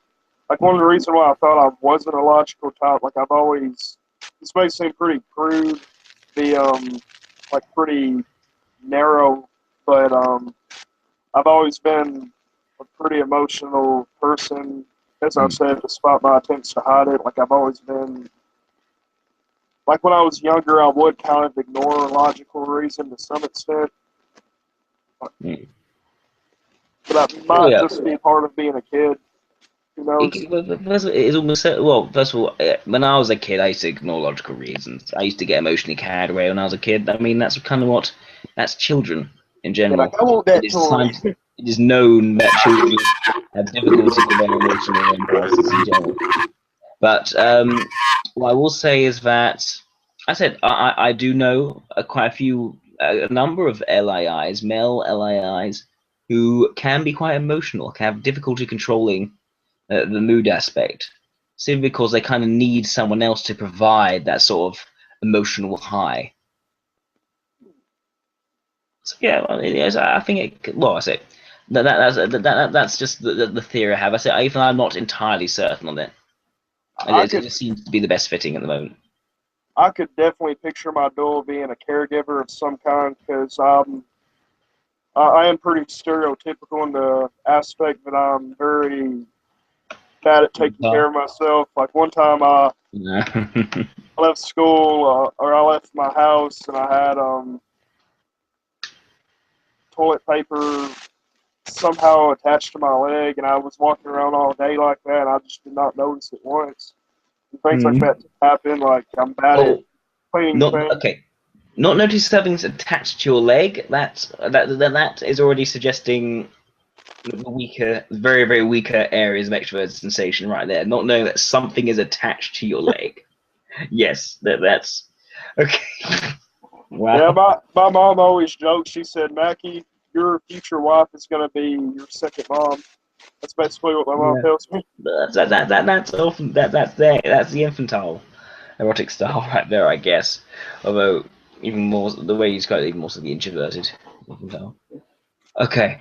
Right, but before I fall asleep, I should get going because I really am exhausted. You may have noticed I was quite exhausted today. I'm Yeah. sorry if I was so exhausted. Sorry if this interview was kind of an inconvenience because in the messages you kind of seemed a little, ooh, yeah, I'll do it. It won't be too bad. Like you kind of seemed a little I reluctant. I turned to be a bit more tired than I expected I would be. So no, but no, we proceeded. It was good. I just some explanations aren't as clear as they usually are. So, but yeah, I think things will be hashed out better in diagnostic, in diagnostic team chat later. If you want to proceed with that. Sure. Could I ask one more question? I'll try to make it's a quick one. Yeah. If I'm hypothetically, if I'm an LII, which subtype, like TI or ME, Uh, which subtype do you think I could be? I'm still my difficulty with subtyping systems is that they're not really Okay. canon.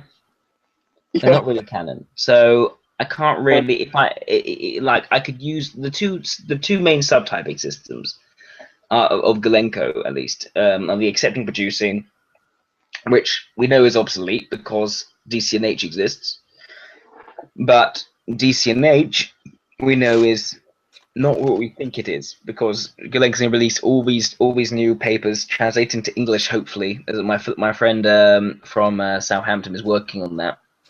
Actually, I think he's from Southampton. Yeah, I don't Oh, no, know too much Superman. about that. Superman's working on creating and translating English, and it's going to basically the system's actually quite different to what we thought it was, and I don't think it even works very well as a subtype system anymore. It's kind of he's expanded it to almost change how sociolinguistics is used almost entirely. So yeah, I just wouldn't touch it yet until it's come out in its full form. That's All right. basically my advice.